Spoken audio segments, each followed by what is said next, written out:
Welcome. I'm Erik Fleming, host of A Moment with Erik Fleming, the podcast of our time. I want to personally thank you for listening to the podcast. If you like what you're hearing, then I need you to do a few things. First, I need subscribers. I'm on Patreon at patreon.com/A Moment with Erik Fleming. Your subscription allows an independent podcaster like me the freedom to speak truth to power and to expand and improve the show. Second, leave a 5-star review for the podcast on the streaming service you listen to it. That will help the podcast tremendously. Third, go to the website, momenterik.com. There you can subscribe to the podcast, leave reviews and comments, listen to past episodes, and even learn a little bit about your host. Lastly, don't keep this a secret like it's your own personal guilty pleasure. Tell someone else about the podcast. Encourage others to listen to the podcast and share the podcast on your social media platforms because it is time to make this moment a movement. Thanks in advance for supporting the podcast of our time. I hope you enjoyed this episode as well.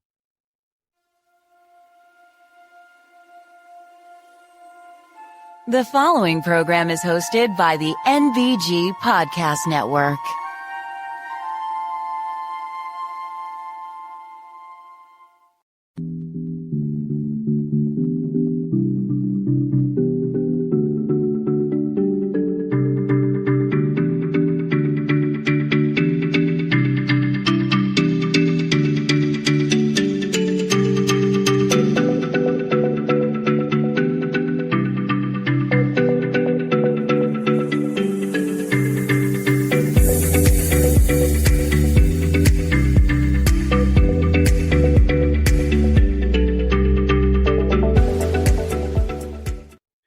Hello, and welcome to another moment with Erik Fleming. I am your host, Erik Fleming.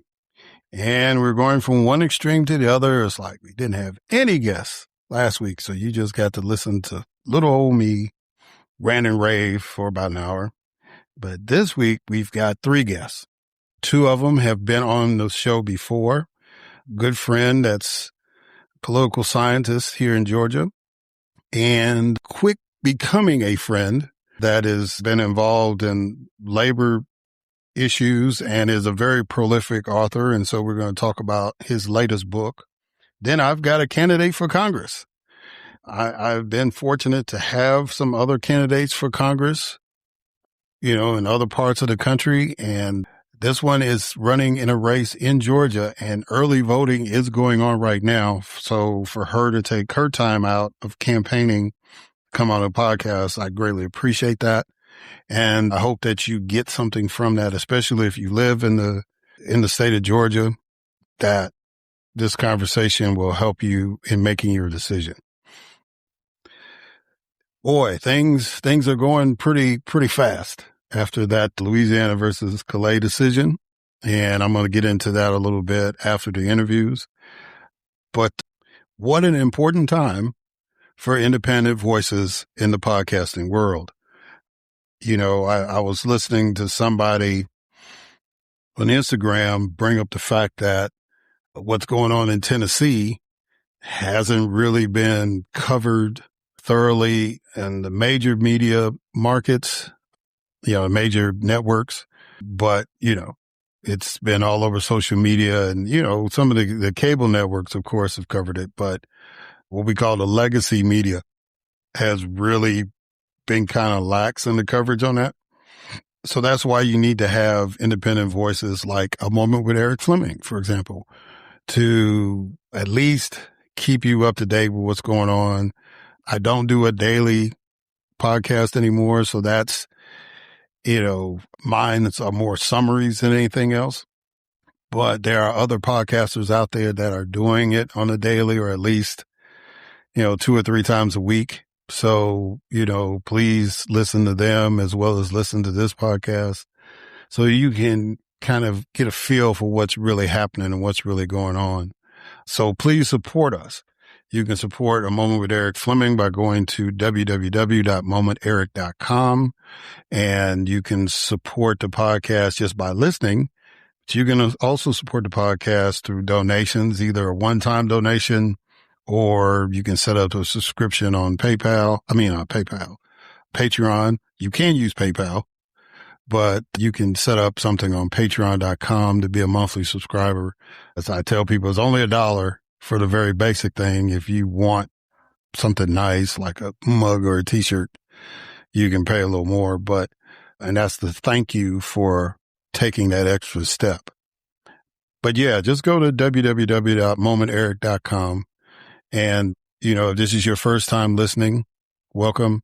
If you're a regular listener, please do that. You can write reviews, the whole 9 yards. Just anything you can do to support independent podcasters, especially Black podcasters in this time, will be greatly appreciated.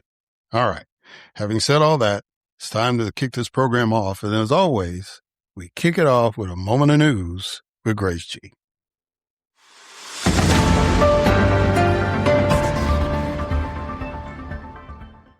Thanks, Erik. The Virginia State Supreme Court ruled that the state's recent redistricting referendum was unconstitutional. Republican governors in Alabama and Tennessee called special sessions to draw and approve new congressional maps ahead of the midterm elections. Spirit Airlines has ceased operations after failing to secure a government bailout, becoming the first major aviation casualty of rising fuel prices and economic instability caused by the war in Iran. The U.S. Supreme Court issued an administrative stay to temporarily preserve nationwide access to the abortion pill via telemedicine and mail. Federal agents conducted a corruption-related search of Virginia Senate leader Louise Lucas's district office and business, following her prominent role in leading the state's recent redistricting efforts. Sherrod Brown won the Ohio Democratic primary to challenge Republican John Husted in a race critical for U.S. Senate control. Vivek Ramaswamy won the Republican primary for Ohio governor and will face Democrat Amy Action in the general election. In the Indiana Republican primary, Trump-endorsed challengers defeated 5 Republican state senators who had blocked his redistricting plans. A federal judge has ruled that the Justice Department is allowed to keep 2020 election ballots seized during an FBI search of the Fulton County Board of Elections. U.S. and Moroccan forces launched a search and rescue operation for 2 American service members who went missing after reportedly falling into the ocean during the African Lion military exercise. A federal judge blocked the Trump administration's attempt to end temporary legal protections for Yemeni nationals. The Pennsylvania House of Representatives passed a bill to ban discriminatory member-only housing practices, closing a legal loophole that extremist groups use to establish segregated communities. And CNN founder Ted Turner died at the age of 87.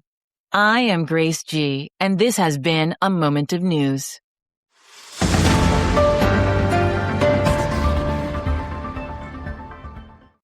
All right. Thank you, Grace, for that moment of news.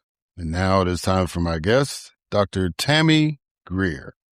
Dr. Greer currently serves as a clinical assistant professor and director of the BIS Social Entrepreneurship Program in the Public Management and Policy Department at the Andrew Young School of Policy Studies at Georgia State University.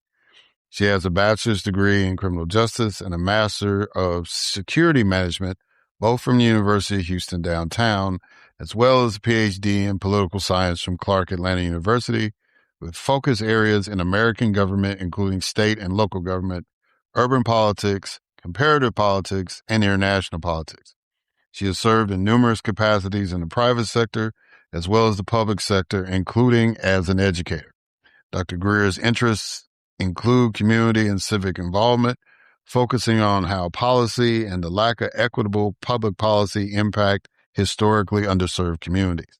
She advocates for consistent civic engagement in voting, especially in non-presidential elections, which means voting for all positions on the ballot.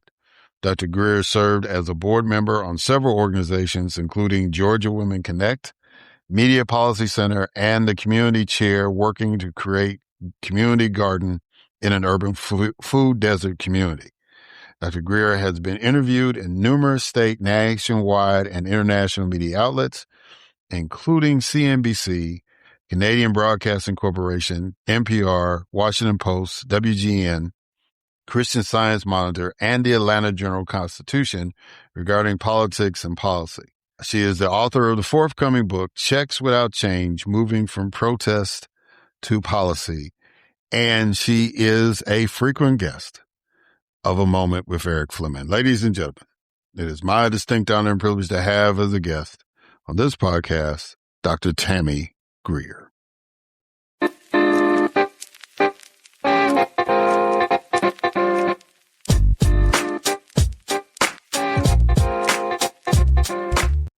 All right. Dr. Tammy Greer, how you doing, sister? You doing good? I'm doing well. How are you? I'm doing okay. You know, like I tell people, I do the podcast for therapy, so I think this is a good time to have some therapy going on. So I'm gonna do something a little different with you this time since you've been on before, but I do want you to respond to this quote because I thought this was pretty cool. You said policy shapes every issue our students care about. When they begin to see that connection, they understand they have a role to play in improving their communities. Talk to me about that quote. Sometimes the way that we view policy is that it's separate from who we are and what we want to do in life.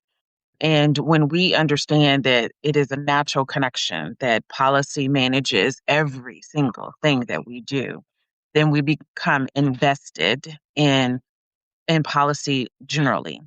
We may start off with being invested in specific policies, so whether we are interested in art or in computer science or in engineering, then we will become interested in policy as it pertains to those specific areas. And then we'll begin to realize that policy then has a ripple effect into every other aspect.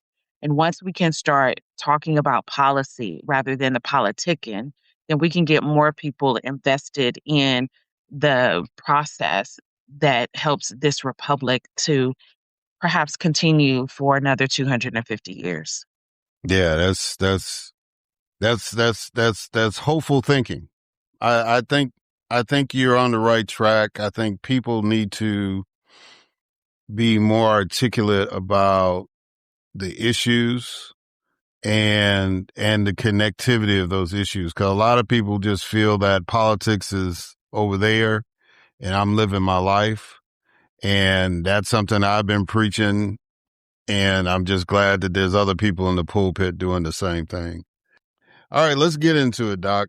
What are your thoughts on Louisiana versus Callais, which dealt with the Section 2 of the Voting Rights Act?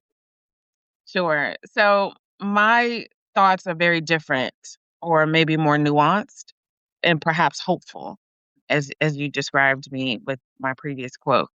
So my thoughts are this, that when I read the decision that it is based on the Voting Rights Act and that Louisiana, according to the VRA in 1965, had only one majority-minority seat. And then when Louisiana changed its map in 2022, it drew two. And that was the challenge, that second district instead of, and not the first. So it's not both of them, it's just the more recent one. And so that got me to thinking that if we, while I understand from a historical standpoint that it was critically important post Reconstruction and all of that damage with Jim Crow and just, years and years of oppression, that the Voting Rights Act allowed for there to be some type of reconciliation, if we could use that word, for people, for Black people in particular, to be able to have voting significance, right? Their vote mattered in terms of representation. I get that. So now that we've moved forward for these past 60 plus years, the question that I have is, number one, why are we satisfied with carving out a seat or two, right? Mississippi had one, and now they got two, and now they're about to challenge that second one. Why are we satisfied with those two versus, as we discuss so many times during presidential years, as well as during midterm election years the significance of the Black vote. If we believe that we have a role to play overall, why are we confining ourselves to those one or two seats? Because many of the folks in Louisiana, in Mississippi, in Georgia, in Alabama don't live necessarily in those compressed areas. They also live in other spaces throughout the state. So, which means that they can have an electoral advantage in those districts to create competitive spaces where you don't necessarily need to have a far right conservative that is always in that seat, or to have a Democrat to be in that seat and it's the same Democrat for multiple years. Why are we okay with that? I think that we should really be into the space of when we say that our vote, the Black vote matters and the Black vote has significance. My thought is that we should treat that Black vote like we treat the Black vote for statewide races as well as presidential races, where people need to come and we need to show out. And if we could do that, then we won't need to be confined to one seat at a table. To when the Voting Rights Act came, that it was 40 seats that we had at a 535 seat table.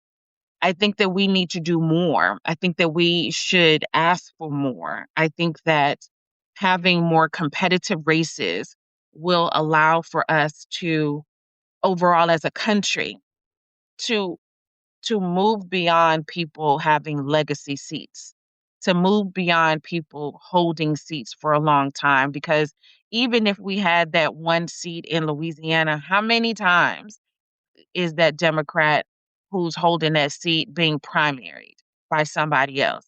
How many times do we allow for someone to primary that particular individual? We don't do that. So we don't have competitiveness inside of our own quote unquote safe seats. So how can we move the needle forward in this country when it comes to legislating for the masses if we're only confining ourselves to, I don't know, a fifth of our legislative body? I think we can do better than that. Well, I think that's definitely nuance, as you said. I think the challenge is, when we, like when we look at people that come from, say, California or Illinois, where I'm originally from, there is a track record of white people voting for Black candidates. As a matter of fact, all of the congressional districts that are represented by Black folks in Congress in California are not majority Black districts.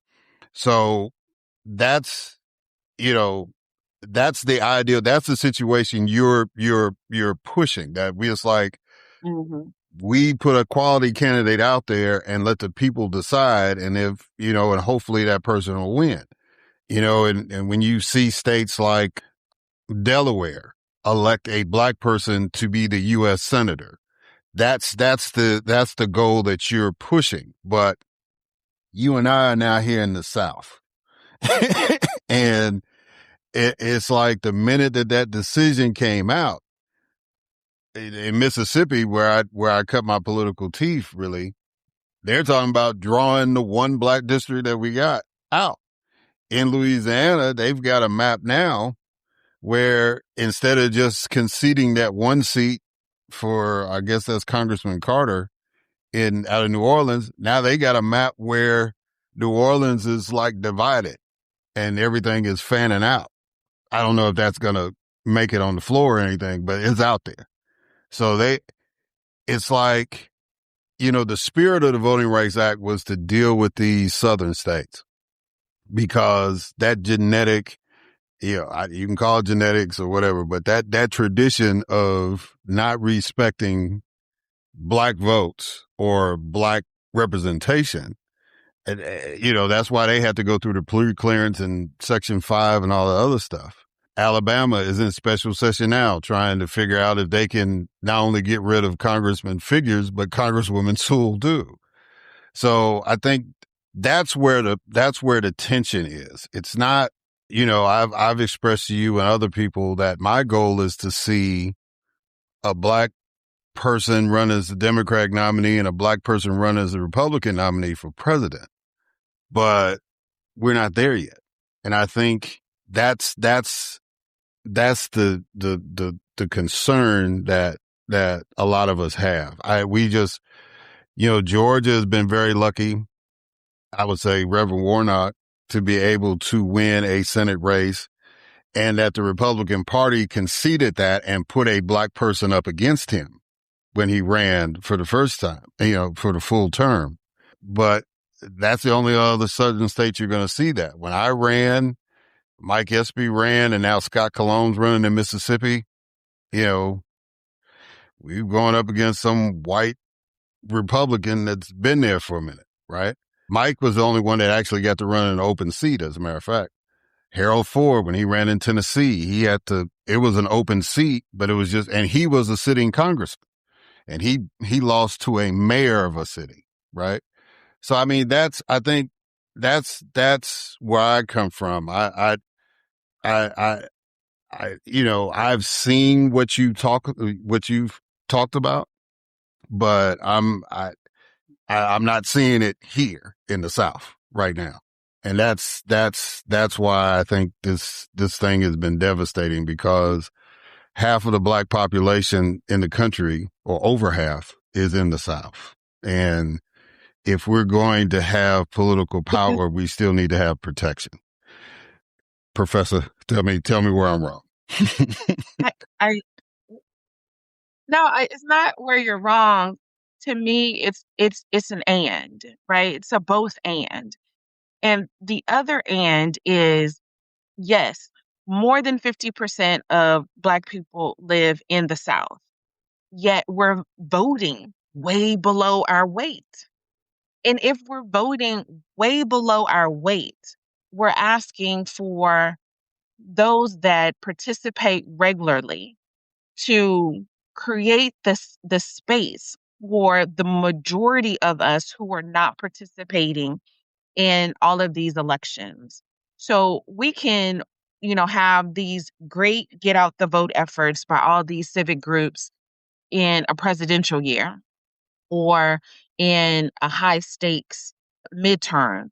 Yet, where are we when it comes to the get out the vote and the support of candidates running for these state houses, where these districts are drawn? That's where we're having a lack of, right? So we're already voting below average in presidential years, yet it's still a higher percentage, yet that's in presidential years. And then when we look at midterm elections, when we look at local elections, we're not there, right? In Georgia, we're ending our second week of early voting. And when you look at while the number of folks who have voted early is technically higher than it has been, it is still far lower. So where are we in supporting these efforts? And if we are not supporting these efforts by using the privilege that the Voting Rights Act of 1965 has given us, then we're like fighting against a headwind here, because we're wanting more, yet we're not moving collectively to say we really do want more and then want things codified, because we're not moving collectively for that. And that's where elected officials, because they want to be reelected. So if they want to be reelected, then the people voting for them need to move in the same direction to push them to do what we want them to do. And sometimes we collective, universal we think that the people who are running for office or who are in office, like we're beholden to them.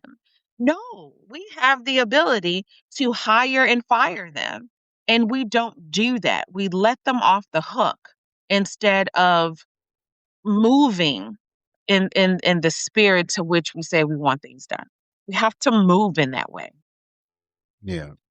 Yeah, I agree with that. I think I sat in on that uh, Zoom call that they had this weekend, Win with Black Women, and I think the decision has kind of spurred them to do what you've asked them, what you're asking to do, is that put some focus in on, because there was a lot of discussion about not just focusing in on this election and getting turnout and all that, but also even staying focused for the presidential election in 28 and even the census in 30, because all those things are going to be important as far as getting the turnout and getting an accurate number.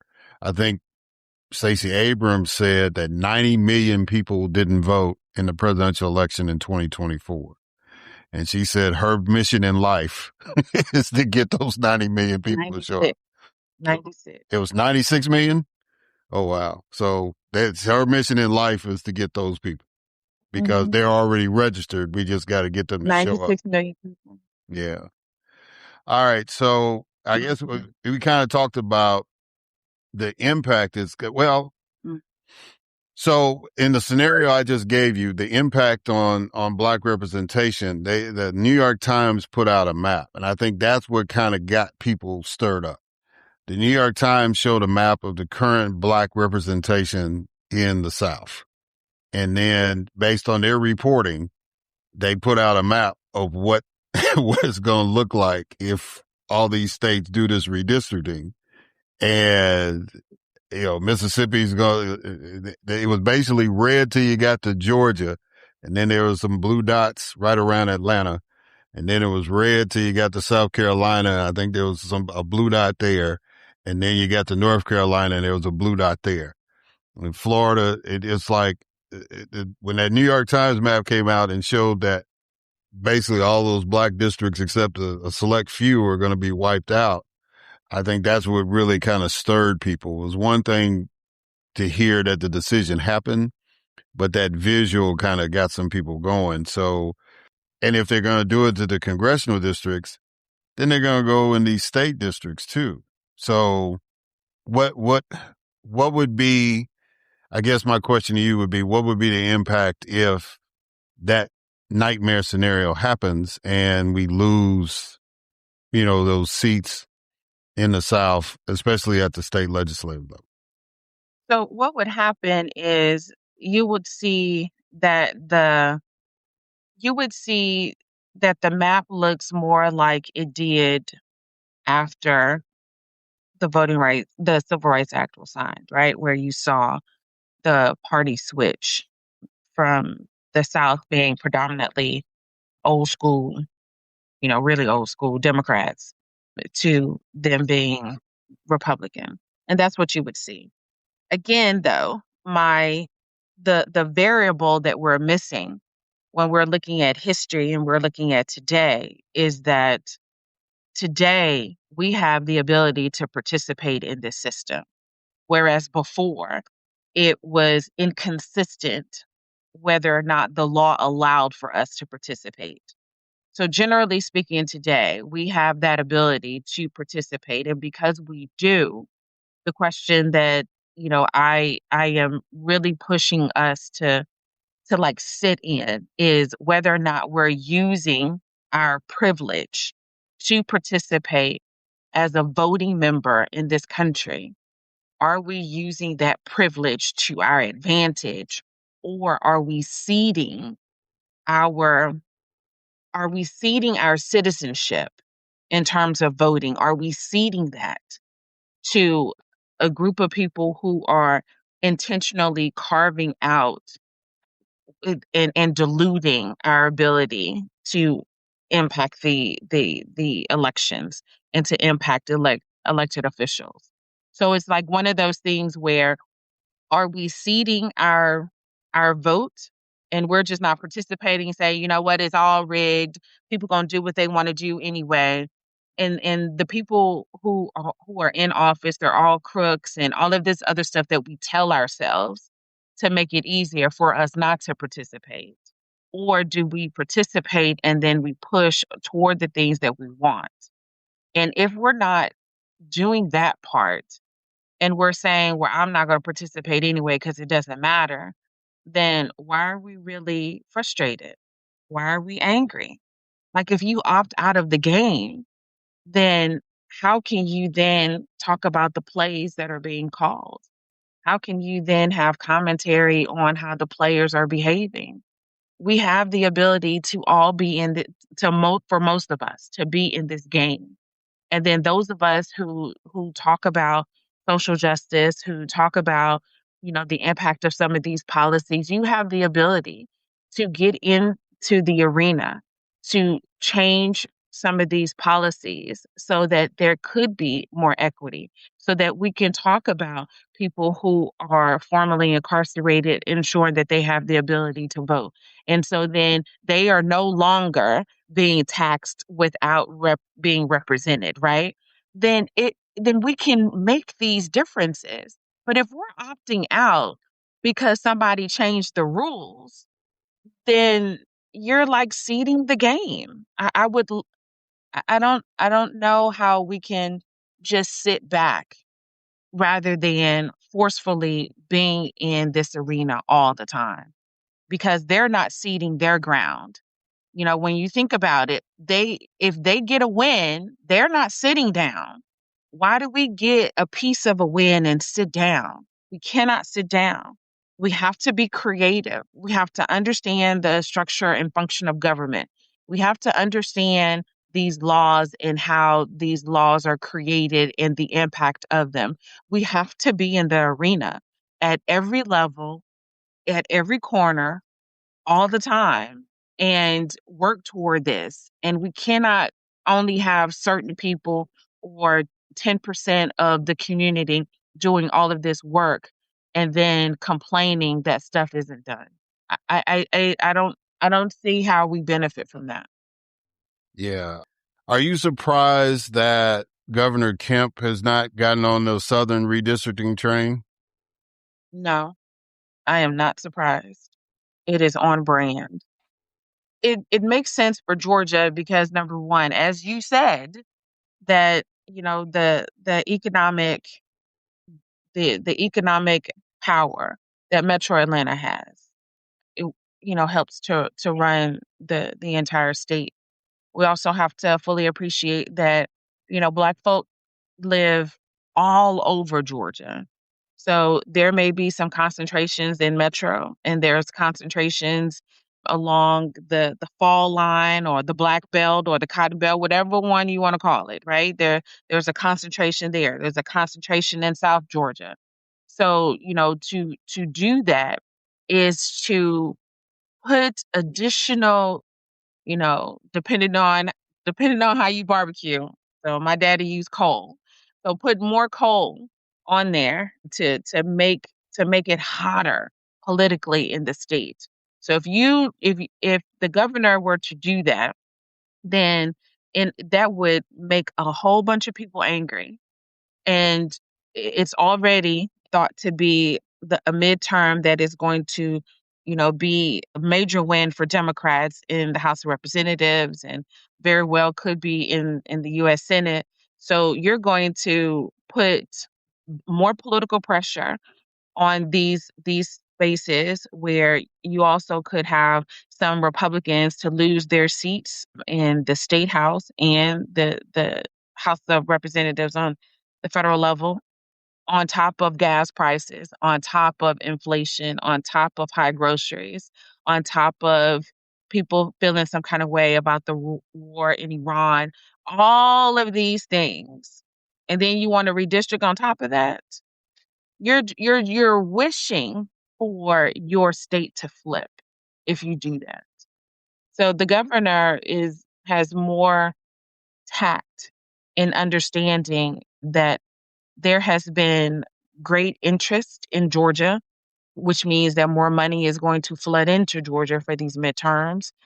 The governor also knows that there has been increase in participation by some of the voters, as well as to your own point about people moving from other areas across the country into the South and having more understanding of their power of the vote, and so they participate more.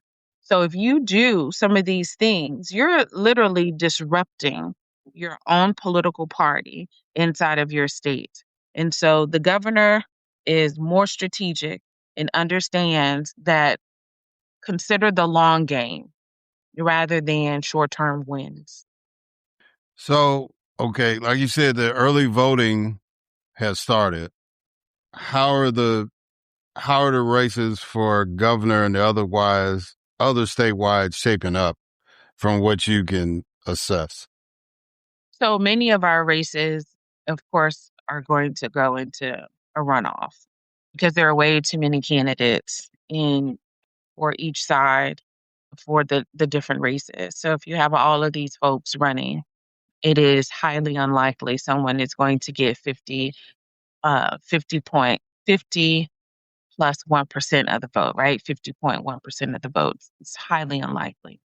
So because of that, then we can anticipate going back to the polls in June for a runoff. And, on the one hand, it's healthy for our form of government to go through these folks and to let them make the case for it and to talk to as many people as possible because that's what it's supposed to be about. On the other hand, elections cost a lot of money. So these counties are spending tons and tons of money doing these elections. So if we have our primary, which we have going on right now, plus the runoff, plus the general election, and if there is a runoff in the general election, depending on if independent parties are on the general election ballot, then there's just a lot of money that's going to the election. So it'll be very interesting. There seems in some of the races seem to be enthusiasm for some of these statewide races that I don't think has happened before. So I'm thinking of like the Supreme Court, Georgia Supreme Court. I'm thinking of the Secretary of State. I'm thinking of Attorney General. Like those races tend to have more interest from the Democratic side in particular to run against an incumbent Republican. Yeah. So, yeah, I'm glad you brought up the Supreme Court race because, that's something that a lot of people are watching, especially with Jen Jordan and Miracle Rankin running. Mhm. It's going to be interesting to see how they fare because this is their election. This is not this the winner of on May 19th. They're going to be on the bench. But all the other folks have to go through that scenario you were talking about with the runoffs and all the way to November. The way I'm looking at it on the Democratic side, it looks like Keisha Lance Bottoms and Jason Estevez edging out Duncan for the runoff. And on the Republican side, I think it's Burt Jones and Rick Jackson. Do you kind of feel that same way, or you think Duncan is doing better than what we're seeing? Well, Duncan is doing better. I think that so one of the question I have to all the political strategists I know, to all of the political heads that I know, is you can win your primary. Do you win the general election? And the question for me is, or from me to everyone is, are these folks on the Democratic side, are they able to win the general election? Because we've been winning primaries all day for 30 years. You've been winning primaries. How does that turn into a general election win? And if we are interested in just winning a primary, then okay. if you're interested in governing, then you need to win a general election. And so are we choosing people that are able to win a general election? I'm curious about that. And in the primary, are we choosing people that we closely identify with, or are we choosing people that can win a general election? That's a hard decision to make. Well, I don't, most people are going to vote for people that they know or they feel comfortable with. As George Bush would say, I don't think there's a whole lot of strategery in that, but yeah, because that question came up when the two Stacys ran against each other a few years back. It was like, a lot of people were like, yeah, we like Abrams, but maybe Evans has a better shot to win. But that goes back to your initial statement that if there are quality black candidates running, then we should believe that we're voting for somebody that can win in the general election. And, people can make the argument that Jeff Duncan, he's been a Republican statewide elected official. He's seen the light. He's coming over to the Democrats and all that. And, people make the argument he's got a better shot to win. But if we believe that either Keisha Lance Bottoms or Jason Estevez or any of the other folks running are better people, then we have to believe that if we vote for them, that they're going to be the next person to sit at the governor's mansion. So I don't know. I mean, I've dealt with that in Mississippi, and it's just, I've heard all those arguments. I just think that, the beauty of the system is that people vote for who they like and who they believe in. And, you just take your chance. Just like the Kentucky Derby, you just take your chance. I wouldn't have put my money on Golden Tempo, but because of the history, I'm glad Golden Tempo won. But yeah, it was like 30-1 odds. So I wasn't going to vote. I wasn't going to vote. I would support Golden, put my money on it. I was going with the Renegade because Renegade was like 6-1. So I was like, okay, let's go with that. So I think people kind of look at it in that way. They go with their favorite and who they think can pull it off. So I always think people have that hope, but, and they don't try to get into the weeds like you and I would do. And yeah, we'll just see what happens. All right. So I want to ask you about one more race and then try to start closing it out. What is the impact of David Scott passing away on that Georgia 13 race? So the congressman had a long history and resume and accomplishments that are and were needed for the time. And that was, a tragic end to the timing, all of it, right? Him not being well. It was devastating to the district and devastating to the state of Georgia. It appeared to me that, excuse me, before his passing away, that the race looked to be competitive before he passed away. It seemed to be competitive. And with his passing, that has opened the door more for perhaps the second person to take a first place, and maybe the third person to be the second person. So I think it created more visibility for the race. I also think it created some more aggressiveness by some of the candidates in that race to elbow their way to the top of consideration for the voters. Yeah, that's where I think that went. Yeah, because I remember when Mark Baker ran, a lot of people felt that he was going to have a competitive race against David Scott.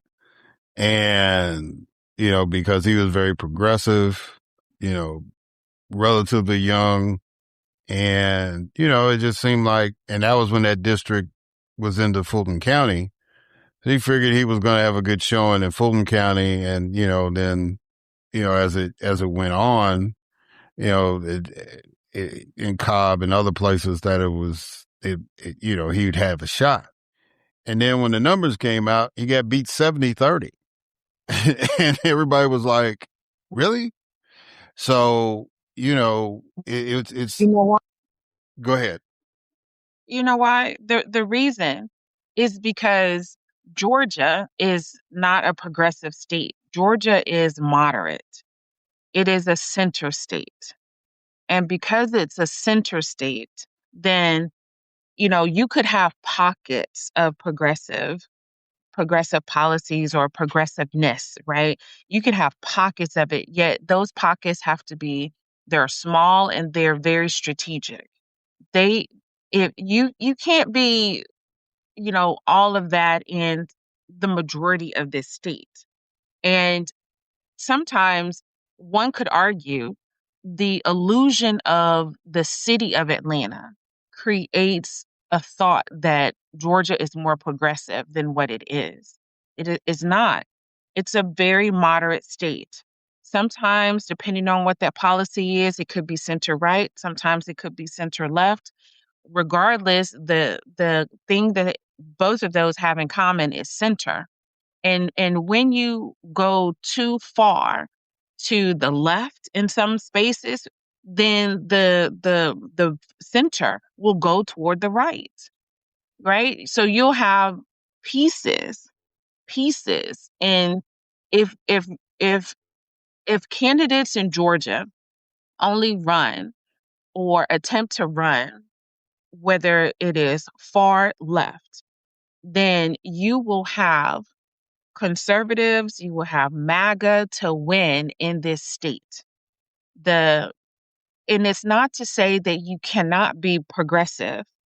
You have to fully appreciate that there are spaces in this state where people may go with you on some of those issues, yet overall we are a center state. We are a center country. And if we think that everyone is thinking just like we do, or just like our small circle of people around us, then those that are on the left, even Democrats, right, will move toward the center or even toward the right. So I would like for, candidates to consider that, know your audience, know your state, know your district, that they are not as left as you think that they are. They are very center. And some of the policies that you champion, you know, climate is not a left issue. Climate is literally a center issue.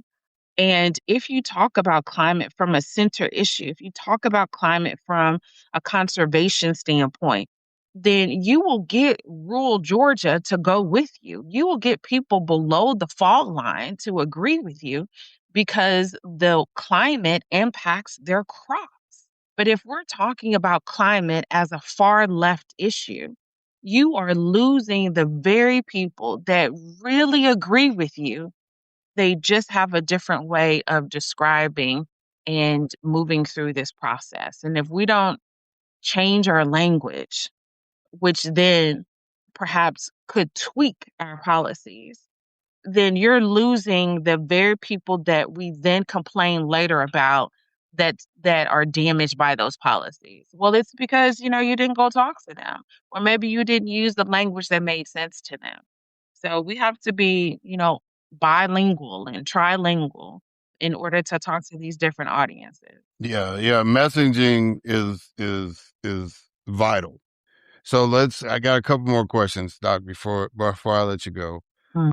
Democrats in 2026 believe they will make significant gains in Congress. So on a scale, will it be a blue tsunami, a blue wave, or a blue high tide? I'm going with high tide. Okay. I'm gonna go with high tide. Yeah. So you don't think that the Democrats will win the Senate. They'll just win the majority of the House, and that'll be it. That's what I would say is a high tide. That's like the bare minimum. That Okay, well then the I'm gonna go with Democrats, tsunami then. a blue wave would be that the Democrats get the House and barely get the majority in the Senate. And then a blue tsunami is like, 2006, where the Democrats just flipped it upside down and then took over the House and the Senate. But so you're thinking that the I'm Democrats going are with just, tsunami. oh, you're going to go with the tsunami then? Yeah, I'm gonna go with tsunami. Okay. So you do think that nationwide, the Democrats are going to be that successful? Yes. I think the Democrats will be that successful. The question is, what are they going to do January 20th, right? What are they going to do when they have the majority, when they have the gavel? How are they going to govern, right? And this will go back to, that there'll be different factions within the Democratic Party. So are they going to be able to put some of their aggressiveness in terms of like wanting things for themselves individually? Are they going to be able to put those things aside and then move in a direction that makes sense? Or are they going to act like, some of the Republicans have been doing and making it about them? And instead of looking at policies, it's very individualized. So that will be, to me, the determination of what will happen for the next 2 years until the 2028 presidential election. And I would caution all of us, because we tend to do this way too often after, especially midterm elections, that we want voters in particular want to see this entirely new set of policies or an entirely new way of moving the country, or all of these folks are going to want to see the president impeached and convicted and removed from office. And if that doesn't happen, then folks are feel let down, and they're not going to vote in 2028, which is not going to make any sense. So my question really is, how are we as the electorate going to behave if you get these folks into office, and if they're able to start repairing some of this damage that has been done? Is that going to be enough for right now so that we can make long-term changes? Again, are we thinking long-term or are we thinking short-term? Yeah, that's really going to be the key. And like you said, that what the Democrats do in 2020, if they get both the House and the Senate, they have to set the tee up so that because they're not going to get anything passed. I mean, they'll pass it, but the president's going to veto everything that they bring out. So the key is whether it's President Trump or somehow, some way, President Vance, right? And so then what they have to do stuff in such a way where it's like they make the case that in 2028, okay, we need to have a Democratic president. All these ideas that we were pushing, we need to get a Democratic president there to make it happen. And like you said, if they go the route of just, focusing their energy on just trying to get rid of President Trump or, his whole cabinet or everything like that, then that might turn the American people off. And then you get a Republican president and still have a Democratic majority in the House and the Senate.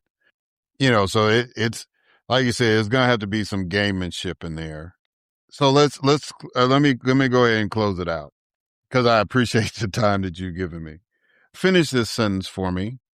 I have hope because. I have hope because my mother was born not being a full citizen in this country. I have hope because both of my grandmothers birthed all of their children before they became full citizens in this country.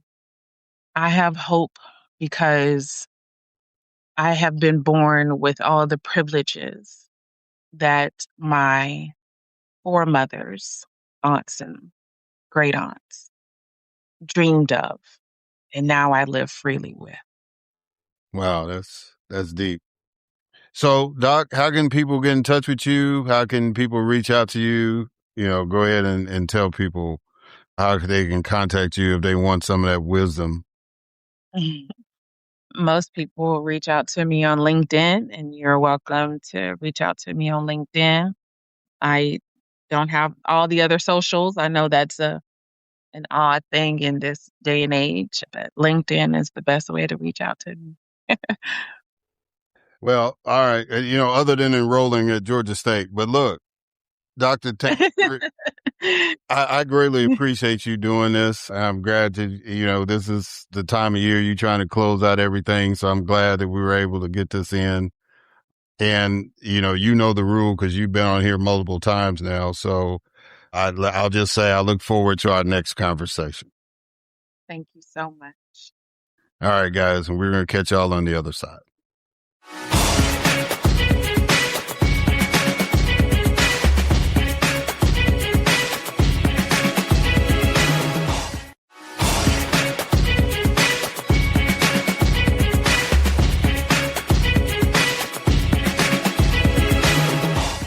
All right, and we are back. And so now it is time for my next guest, Les Leopold.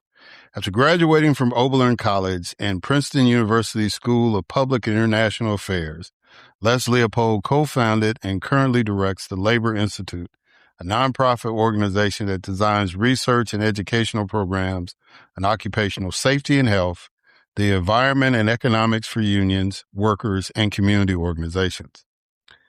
In addition to Wall Street's War on Workers, he is the author of Defiant German, Defiant Jew, Runaway Inequality, How to Make $1 Million an Hour, Why the Financial Elites Get Away with Siphoning Off America's Wealth, The Looting of America, How Wall Street's Game of Fantasy Finance Destroyed Our Jobs, Pensions, and Prosperity, and What We Can Do About It, and The Man Who Hated Work and Loved Labor, The Life and Times of Tony Mazzucci.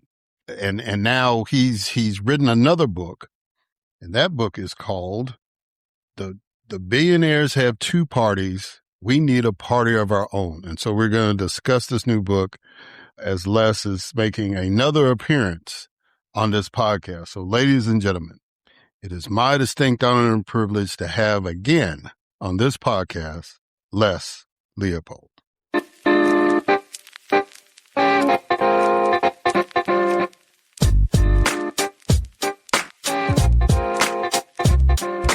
All right, Les Leopold. How you doing, my friend? You doing good? Doing very well. Thank you very much. Well, glad to have you back. I see you're doing what you always do and writing some books.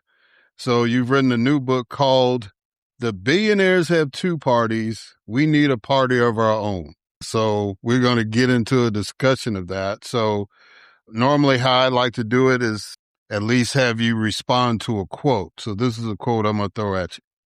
There is nothing mysterious about the foundations of a healthy and strong democracy. The basic things expected by our people of their political and economic systems are simple. They are equality of opportunity for youth and for others, jobs for those who can work, security for those who need it, the ending of special privilege for the few, the preservation of civil liberties for all. How do you respond to that quote? Well, that's exactly what we need. That's what we deserve. Unfortunately, we don't have that.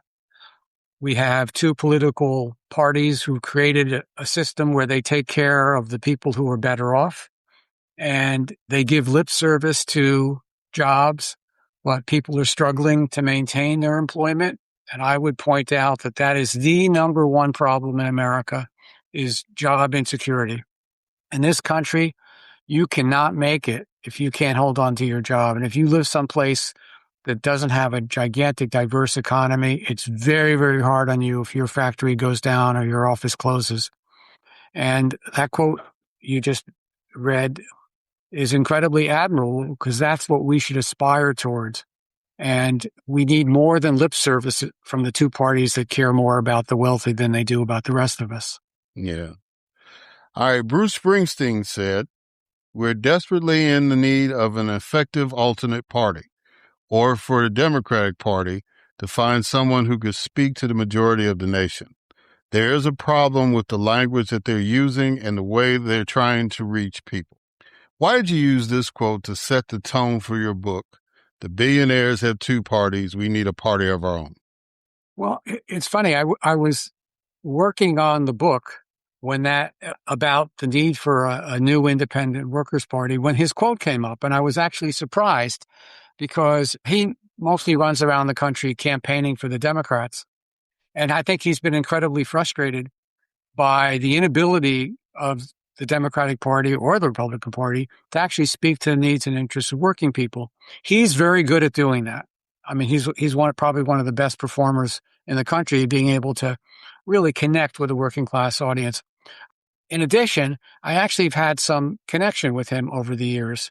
I got involved in a plant closing struggle in his hometown, Freehold, New Jersey.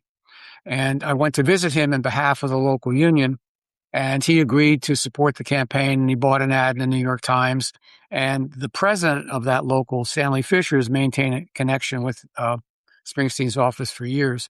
We've actually asked him, we asked him to write a foreword to the book, and he's interested. He's on tour right now. It may take a while, but since the book is produced on demand, as opposed to, doing a large number of copies at once, we can add him at any point.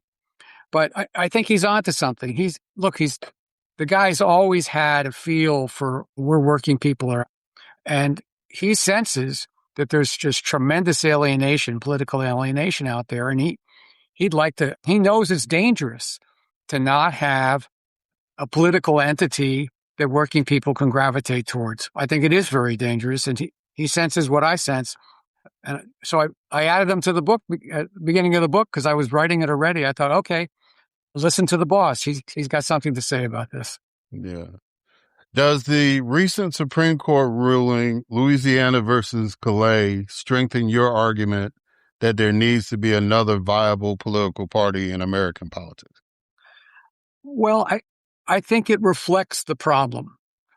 The problem is not worrying about districts that are purple or blue.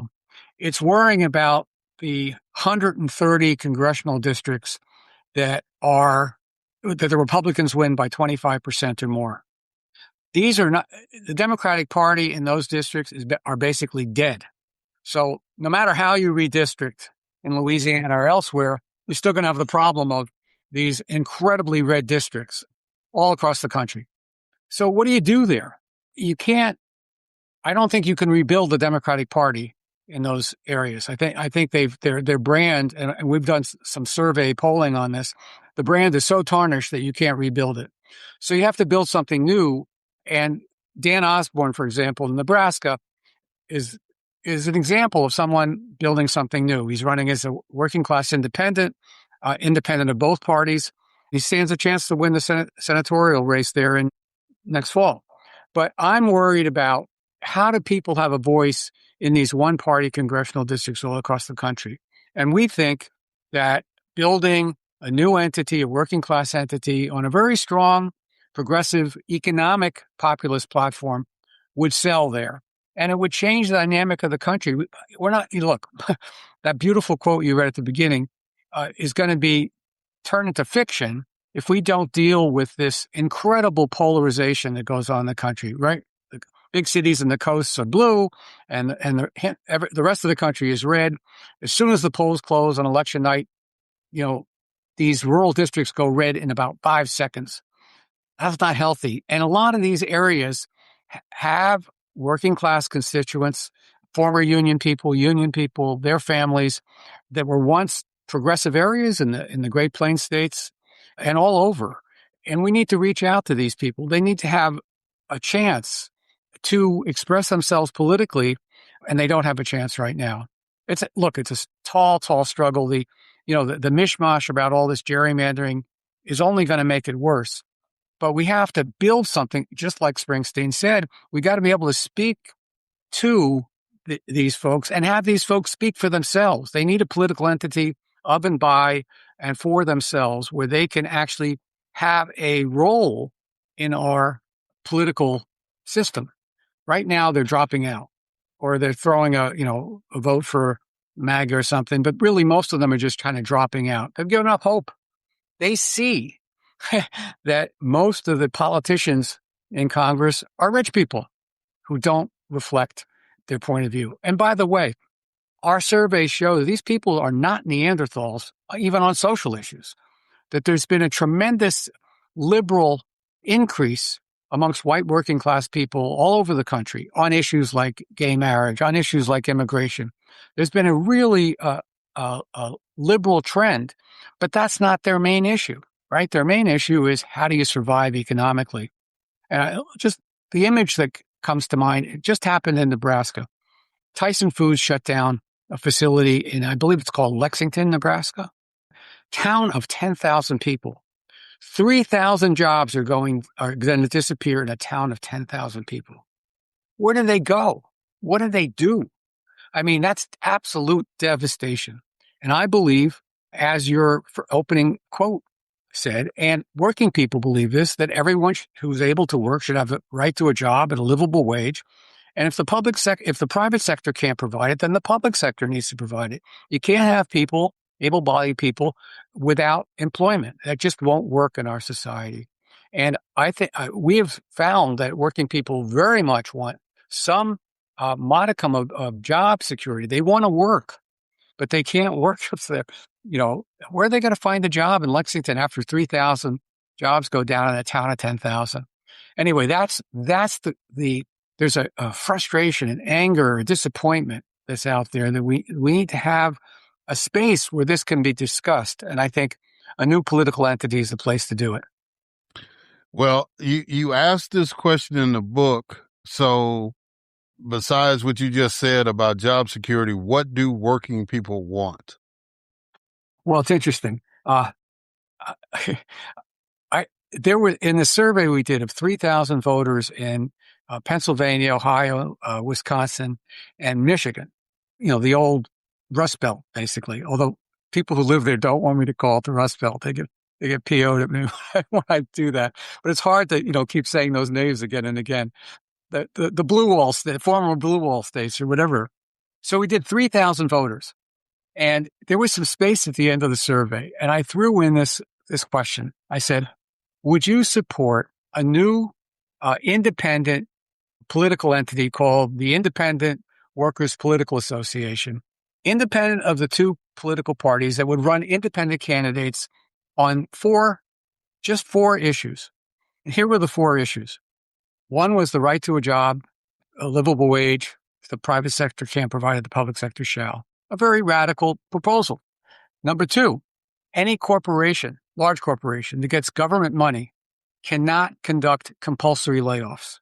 All layoffs will have to be voluntary based on financial packages. The way they do it for white collar employees, and executives. That was the second one. The third was raise the minimum wage to a livable wage. And the fourth plank was stop price gouging at pharmaceutical companies and food companies. That was it. So I took bets with my colleagues. What percent of people would actually support this? I thought it would be about 20%. It came back at 57%. Eric, think about that.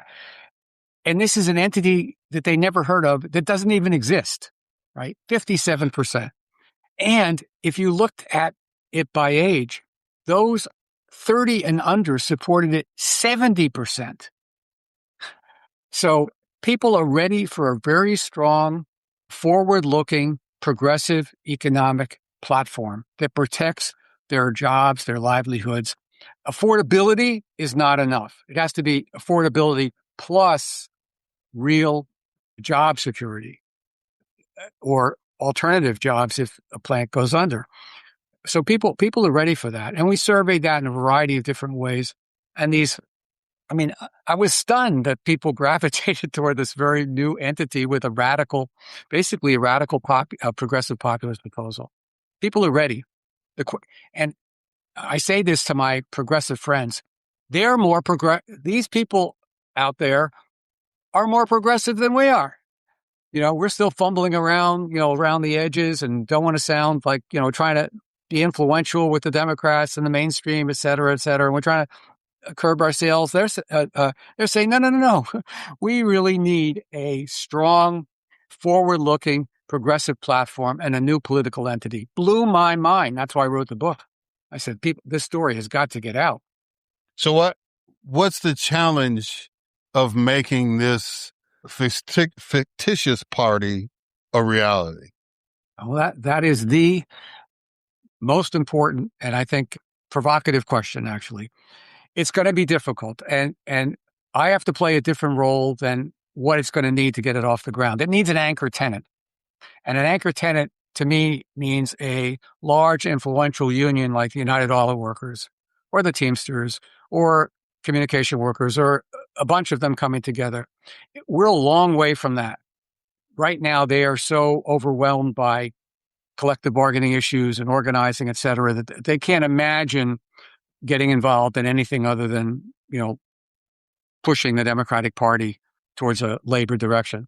But that's what we're going to need. In the meantime, however, groups like ours can do education, national education. And the model that I'm looking at is something that was set up in 1947 by A. Philip Randolph and Walter Reuther, and from the United Auto Workers, and A. Philip Randolph from the Sleeping Car Porters Union. And they were very prominent and popular figures. They held a meeting in New York, and they brought 100 people together. A third were labor leaders, a third were civil rights leaders, and the third were kind of these alternative parties like the Minnesota Farm Labor, et cetera. And they set up a new entity called the National Education Campaign for Independent Politics. And they gave it the equivalent of about $700,000 to run, in today's money, to run conferences, write booklets, pamphlets, books, et cetera. And it existed for about 2 strong years.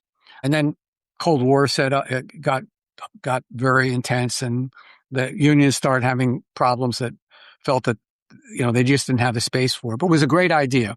And that's something I think a group like ours can propagate. And this book is kind of the first step. So I'm hoping in the next month or so to inaugurate a national workers' education committee for independent politics, and to begin looking for places to do workshops and talks like this to promote not just the book, but to promote the campaign. And by the way, all the money that we get in royalties, should there be any, will go into the campaign. So I'm going to work on the educational front and hopefully light a fire under some of these labor unions and community organizations that have large memberships to say, hey, look, why don't you try something in these places where the Democratic Party has given up, like West Virginia. A tangent here, if you allow me. West Virginia used to be a Democratic state. I looked at this one little county that had lost the most coal jobs of any county in the country, Mingo County, West Virginia. It gave Bill Clinton 70% of its vote, 70%. And so did West Virginia, give a large majority to Clinton. Year by year by year, as those coal jobs disappeared, this little county of 30,000 people lost 3,000 coal jobs out of 3,300. The Democratic vote went down, down, down, down, down. Barack Obama got 44%. Joe Biden got 13%. Kamala Harris got 12%. I mean, and in that state as a whole, there, out of the 130 some state offices, the Democrats have 16. And in 40 of those areas, they don't run a candidate at all. So places like West Virginia are wide open. It's a working class state. It's it's not a state of rich people. It's open for something new, but I can't create the something new. I can't really answer your question, but I could create the educational frameworks and discussions that allow, I think, for people to consider that option. It's not going to happen overnight. Sometimes things do happen overnight, but I think it's going to take some anchor tenants, people that have large constituencies, as opposed to little nonprofits like ours. Yeah. 90 years ago, FDR said, we know now that government by organized money is just as dangerous as government by organized mob. If that's the case, then why are we still dealing with government by organized money today? Well, that is quite a story to be told there. The short answer is organized money has bought both parties. The most important primary that takes place in each party is called the money primary, where the wealthy donors basically decide which candidates they're going to throw their money behind. And I was stunned that Kamala Harris went out of her way to go to Wall Street to meet with, 40 rich executives during her campaign. At the beginning of her campaign, you would think she'd want to go to kind of, working class Michigan or something to start a campaign. Why go to Wall Street? Because they have because of Citizens United, they can give basically unlimited amounts of money. So we've let the government, the political offices, in a sense, go to the highest bidder. Not always, but most of the time. I think it's something like 3% of Congress people come from working class backgrounds, and the rest are well off. So we've let it get out of control. Roosevelt was right. Roosevelt also said virtually what you said in your opening quote about people free from hunger, free from want. People basically had the right to a job, and he went out of his way to create them. You can see the change actually right around the Clinton administration. The era of big government is over. That marked, they made a conscious decision. And I know some of these people. They made a conscious decision that they were going to compete for the wealthy. They weren't going to just leave the wealthy in the Republican Party. And the whole deregulation of finance was a way to appeal and appease the folks on Wall Street. And what they gave up on was the actual creation of jobs when people were in need. Even Jimmy Carter in 1978, and this was after the whole, fiscal crisis in New York City, and there was a recession going on. He created and supported legislation that created 780,000 public sector jobs. 780,000. Has anybody done anything like that? Shouldn't we have done something like that in Appalachia when all those coal jobs were disappearing? How can we let those people just hang out there with nothing? Do you know what replaced those coal jobs in that little county, Mingo County? This is like, it makes you want to cry or scream. Opioids. 2 drugstores set up opioid prescription mills. And they put out more prescriptions than the largest drugstores in any of the big cities across the country. There were cars lined up from a 5-state area to pick up their opioid prescriptions. That was the replacement for coal jobs. You imagine how people feel about politics when they see that's what's going on around them, that they become basically, a drugstore for opioids. So yeah, there's a big vacuum to be filled. And right now, we're not challenging the 2 billionaire parties, and they're going to the billionaires are going to get away with controlling both of them. So in the book, you said that Obama was no FDR. Kind of expound on that. It's really interesting. When Obama came into office, I was a big fan of his. I thought, geez, I wonder if I could become one of his speechwriters or something. I was arrogant at the time, I guess. But what happened was he faced the same crisis in a way that FDR faced. And he knew that he had the power to tame Wall Street. But his advisors, he happened to take in a lot of Wall Street-oriented advisors. And they said, no, you can't do that. You can't put any of these guys in jail.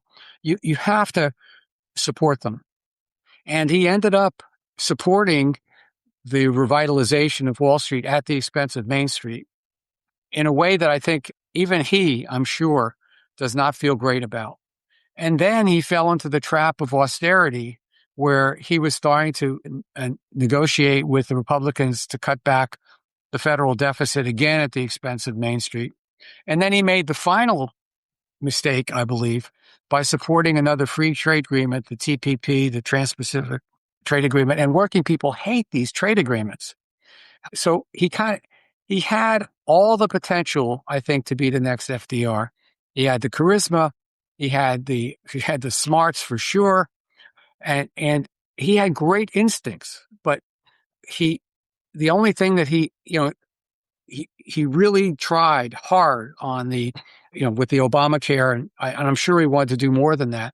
But when it came to taking on the big boys, he kind of blinked, and working people turned on him, which was a shame because we see what's happened in its aftermath. Yeah. So, and that kind of leads into this perception, right? So you make the claim that working people, and you stated it earlier, are far less racist and sexist than they were in 1968. Now, as a black man that grew up in a union city in Chicago and has spent most of his adult life in the South, my lens would think that that's kind of a low bar because it's like I've dealt with people in Mississippi and Georgia, and I'm like, yeah, they're not as bad as they were when Dr. King was walking around, but they still got a long way to go. Kind of talk to me about why that's important for not just Democrats, but any politician to pick up on. Well, I see what you see. I'm not a black man, but I certainly understand that, we're not living in nirvana when it comes to race relations or at all. But the one tragedy we're facing that's slowing down our ability to get over that hump, to raise the bar from the low bar that you just described, are trade unions. It's the one place where solidarity is key. You can't hold your union together if you don't have solidarity, and you cannot allow discrimination of any kind. You just can't. Solidarity does not mean bringing together everybody that agrees with each other. It's bringing together people that don't agree with each other. And what happens is when trade unions are functioning properly, especially in this kind of environment, they have an anti-discrimination clause that they put in every contract. And people actually have to work together. My wife teaches, there's this interesting program, a college program in New York with IBEW, electrical workers. The apprentices have 900 of them a year have to go through, they have to get a 2-year college degree to become a journeyman. So this program 30 years ago was lily white. It was building trades. And these are good jobs, electrical, big skyscraper type electrical work.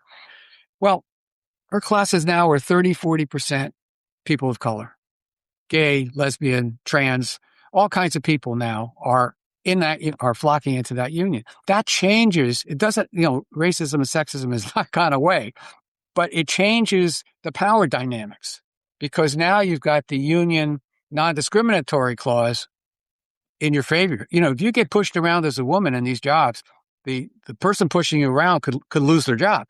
The union might just throw them out because they can't tolerate this anymore. So one of the keys to raising that bar, I think, is the expansion of labor unions. Right now, that's very difficult to do, and it's not going to happen through the two parties have to be pressed. Another reason to have an independent political formation is to try to push for a change in the labor law, and also encourage people to get involved in unionization, which I think moves us closer to a step closer to the promised land.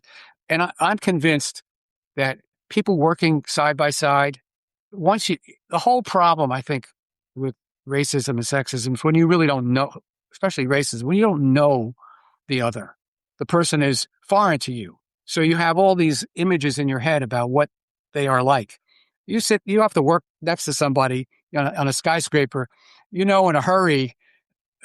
The color of their skin is the last thing that you're worried about. There's a whole bunch of other things that you have to work together on. So I don't know. This is a period where I guess I should be pessimistic, but actually I think there are opportunities, really good ones, but we have to break out of the box. We've got to break out of the two-party doom loop, as Dan Osborne calls it in Nebraska. I mean, we have to be able to think outside the box, try some new things, see what catches on. But most important, give working people a chance to say what it is they want and how they want to get it. We've done these workshops all over the country. The last iteration was called Runaway Inequality, or Reversing Runaway Inequality. And at the end of these workshops, it's all about, financialization and all this kind of stuff. And it's taught by workers themselves using a non-lecture method. One of the activities at the end is each small group of 4 or 5 people, we give them a big sheet of paper and we say, Draw your community or your world without runaway inequality. And you should see the pictures that they come up with. I mean, it's really good stuff. It's environmentally sound, pro-education, pro-employment, non-discriminatory, really good stuff. But nobody ever asks them. And I'm determined to ask the question. I'm determined to have this book help open up a discussion that it seems people are kind of fearful of having. Yeah, because when listening to you, two things always come to mind. I remember, I think it was NBC did a piece when Tom Brokaw was there about a town that's outside of Austin where it was like, you had this very diverse community. And, they were talking about like the captain of the football team was black and homecoming queen was Asian. And they had like this town picnic that had zero crime, but all of them were working and all of them were working in high tech jobs. Right. And they were, so they had a higher median income than even the city of Austin. But they just all flocked to this one particular suburb and everything was pretty cool.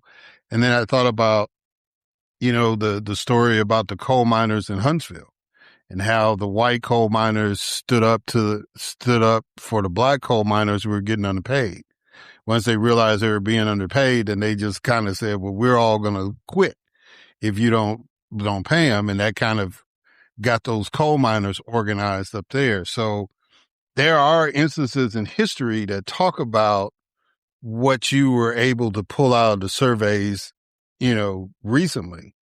And it just seems like to me, and one of the things I've been stressing on the podcast is what we call real American leadership, right? And that really sounds like, the spirit of what I'm trying to get across and trying to get my listeners and other people to fall into and understand that we can do this together. But if we keep trying to stay in these silos, we're all going to suffer. And, so I was real excited reading your book about that. Really, it was really, really optimistic. A couple more questions. Why is it hard to persuade Democratic Party leaders that progressive populism is very popular? Well, I think you kind of hinted at that before. They really don't believe in progressive populism. If you're a wealthy person, or you're a politician and you really want to become wealthier, you've absorbed what I call a capital-centered view of the world, that becoming a billionaire is a good thing because those people invest in America, and that leads to more jobs, and that trickles down to everybody else. They won't use the word trickle down, but they adopted the capital-centric view of the world, and they've rejected the people-centric view, which is what you've been talking about. The people-centric view is say, look, what comes first is providing people with jobs, livelihood, education, healthcare. That's what life is about. And you don't have to worry about capital-centric. They'll take care of themselves. But the people in office, the reason they're rejecting this people-first model, the progressive populist model, they don't really believe in it. They believe in, I mean, if you look at the lobbyists, the consultants, the pollsters, and the politicians and the donors, they kind of agree on the way things run is pretty good. Yeah, it's got some problems here and there, but basically it's sound. And they just have no patience for understanding this incredible job dislocation that takes place. Millions upon millions of people have to, lose their livelihoods. They're scrambling to find the next job. They have let them become gig workers. Let them, drive for Uber. It's not like they consciously put them down. It's just that they're enamored by the world of wealth. It's really, it's the ultimate aphrodisiac. Wow, I could become wealthy. I could become powerful. Why not? And that becomes the center of your life. Yeah. What do you want readers of the book to take away from it? Hope. I'd like them to walk away saying, you know what? we can do something different. We can try to do something different. It's not that we don't have to ultimately despair and give up. My hope is that working people can develop their own political voice, their own political entity. And I would really like to reach those who are most alienated from politics right now and say, hey, there's another way. So yeah, if I can make people feel like there are possibilities, I will have done my job. Well, and that's a good way to end the interview, because I've been asking people this year to finish the sentence, why do you, I have hope because, but I think you just spelled it out, that it's like, just having hope and that people will believe that there is something else out there. And your book is one example of another way that we can reach some, I guess, some political hope and some political stability, leadership, whatever. I get it. I just, I want to see that world happen. I want to see that America happen. And as long as you're out there, Les, and your folks at the Labor Institute doing the work, then we got a good shot at it. So thank you, man, for writing a book, and thank you for coming on. How can people get this book, and how can people reach out to you all? Okay. So you can get the books. Obviously, you can get it on Amazon or any of the online sellers. You can order it at any bookstore anywhere right now. It may not be sitting out there for you, but just say that you want, billionaires have two parties. That's all you have to remember, or party of our own, and they'll find it for you. I hate to say this, but Amazon is actually probably the best way to help me promote the book. That turns to be the center of the universe right now for book promotion. And then look, if you can write, once you get it and read it, you can write a little review on Amazon or Goodreads or any place else. Doesn't have to be long. And if it's critical, that's okay too. I'm not afraid of criticism. If you want to reach, I write a Substack every week, Les Leopold at Substack. You can get me there. And you can get me at lesleopold@aol.com. I answer all my emails sooner or later. And I'm open to comments and criticism, because that's what, this whole dialogue is about. And my hope also is extended by programs like Erik's. I mean, this is a really positive endeavor. Unfortunately, I have to book it a year in advance, but I would raise my hand to get on for next year. Anyway, I really appreciate the opportunity. And if people listening can help support the book and move it forward, like I said, all the money goes back into the education campaign, hopefully a virtuous cycle. Well, you have taken advantage of the rules, so you know how it goes. Anytime you write something or you got something to say, you know how to reach out to me and make sure that I can get you on. So, and I enjoy talking to you. And like I said before, I enjoy the commitment to the work that you're doing. We gotta get something better than where we're at. And I think if nothing else, I think this current political climate we're in should give us the foundation and the motivation to build something better down the road. So again, Les, thank you for doing this, and thank you for being on the podcast. And thank you for all you're doing. All right, guys, and we're going to catch y'all on the other side.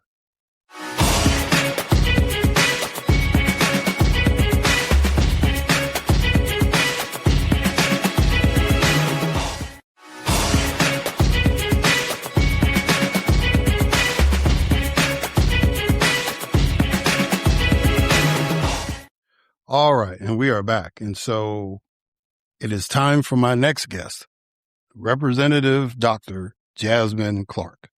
Dr. Jasmine Clark is a state representative, scientist, and mother of two from Atlanta, Georgia. She received her BS in biological sciences with a concentration in microbiology from the University of Tennessee in Knoxville in 2005. Following her graduation from UTK, she attended Emory University's Laney Graduate School, where she received her doctoral degree in microbiology and molecular genetics in 2013. She currently serves as a lecturer of microbiology and human anatomy and physiology at the Nell Hodgson Woodruff School of Nursing at Emory University. She is also an active member of her community. In 2017, she served as director of the March for Science held in Atlanta and has been involved with the Georgia Alliance for Social Justice. She was elected to office in 2018 when she beat out six-year incumbent Clay Cox. She has represented Georgia's 108th district since 2019. Ladies and gentlemen, it is my distinct honor and privilege to have as a guest on this podcast, Representative Dr. Jasmine Clark.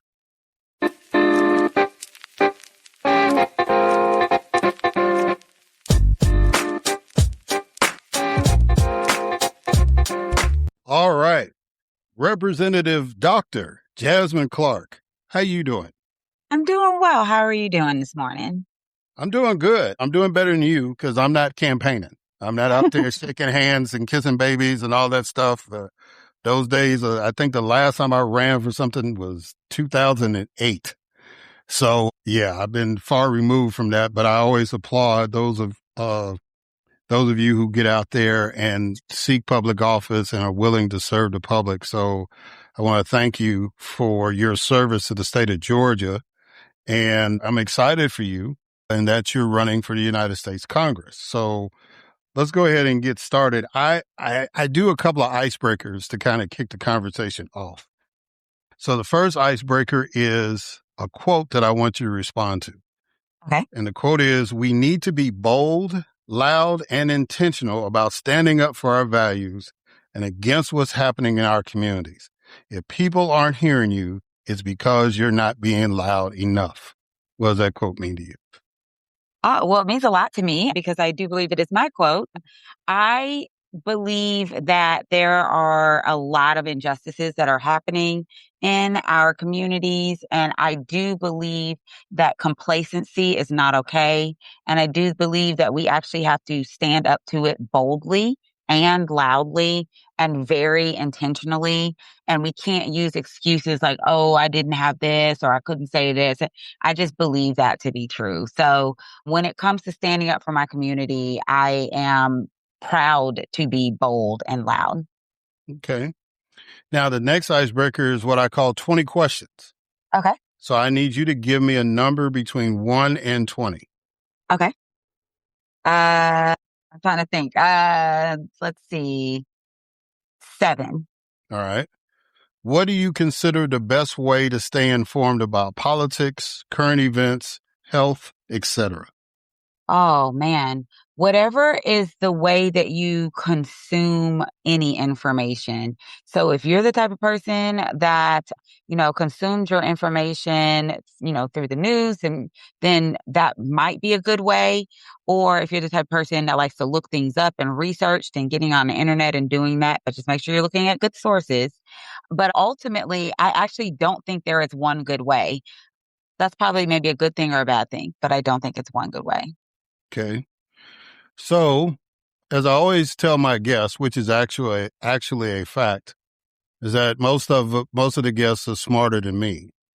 And so I want to know somebody with your background in health, because your background is in health, right? It's like nursing or something like that? So I teach at a nursing school. I teach future nurses, but my background is actually in microbiology, research science. Right. Yeah. That's where the doctor comes from. So why did somebody that was into microbiology decide to get interested in politics? Oh, man. So I asked myself this same question when I first decided to run for office back in 2017 when I first got on the campaign trail.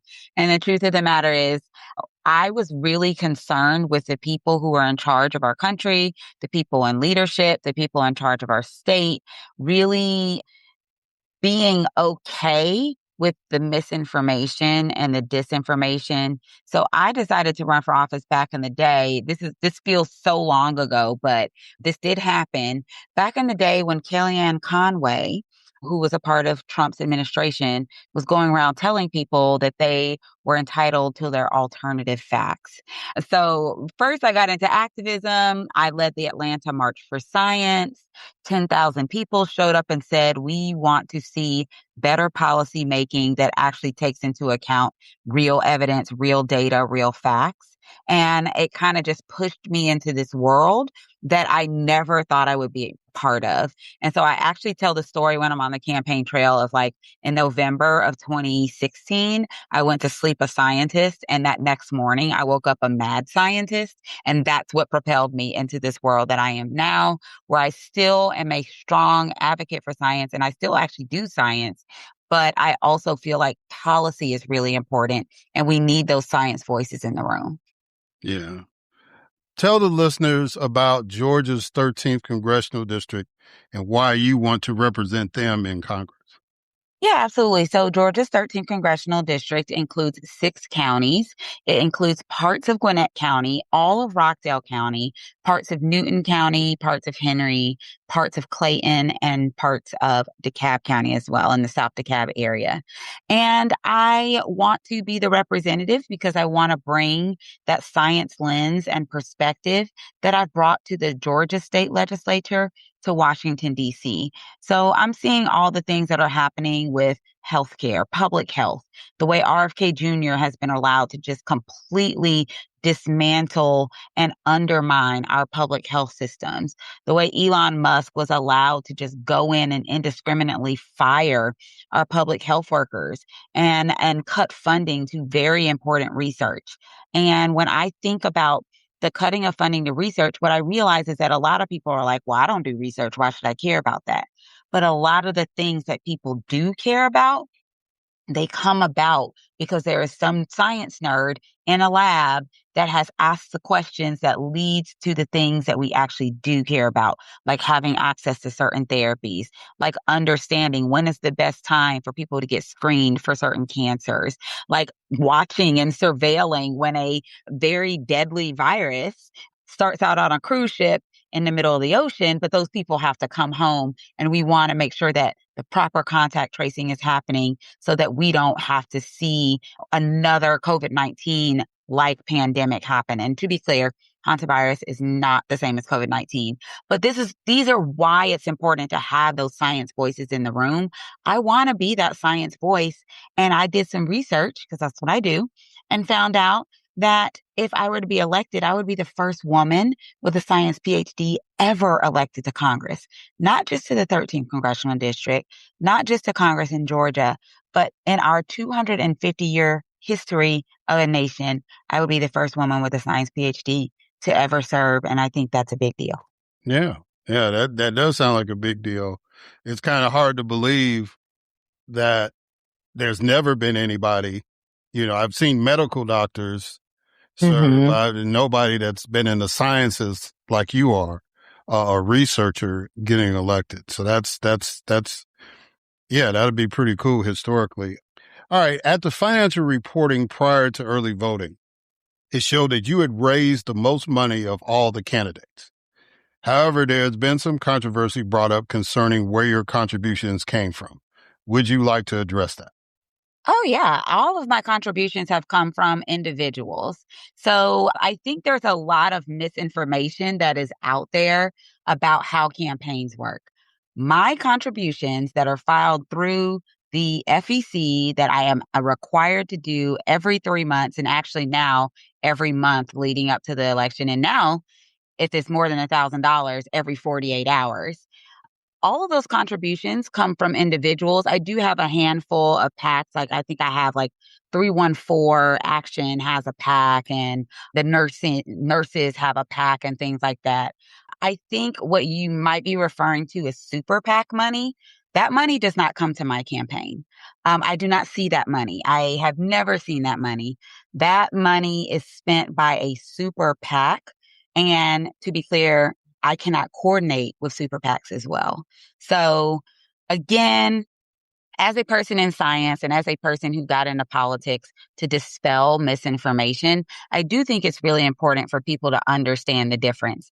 I actually have been very successful in getting support with a message of bringing a science voice to Congress. I have over 23,000 individual donors, and my average donation is actually less than $35. So people are like, well, you raised $1 million. How can you be for the people? I'm like, it is 23,000 individual people that are sending me to Congress. And so, yeah, I hope that clears that up a little bit, because there has been a lot of misinformation about that. Yeah. And, I've run, federal office before too. So I know that's a lot of paperwork and it's very meticulous. And if you've got that many donors, especially in a race like Congress, because, president, they have like staff. Yes. Oh, no, I have staff. I will be very clear. I have hired someone to do my filings because it is a lot to do. I don't know how I would have been able to handle filing 23,000. I'm sure whoever the firm that we use, I'm sure they have a system in place for that.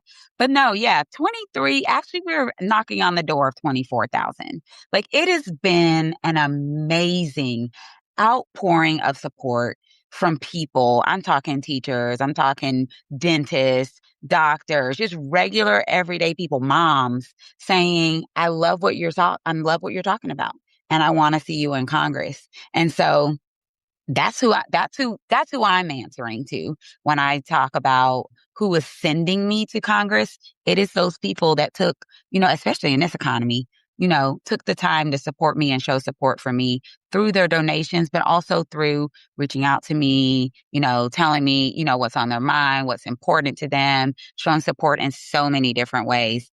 Super PACs exist.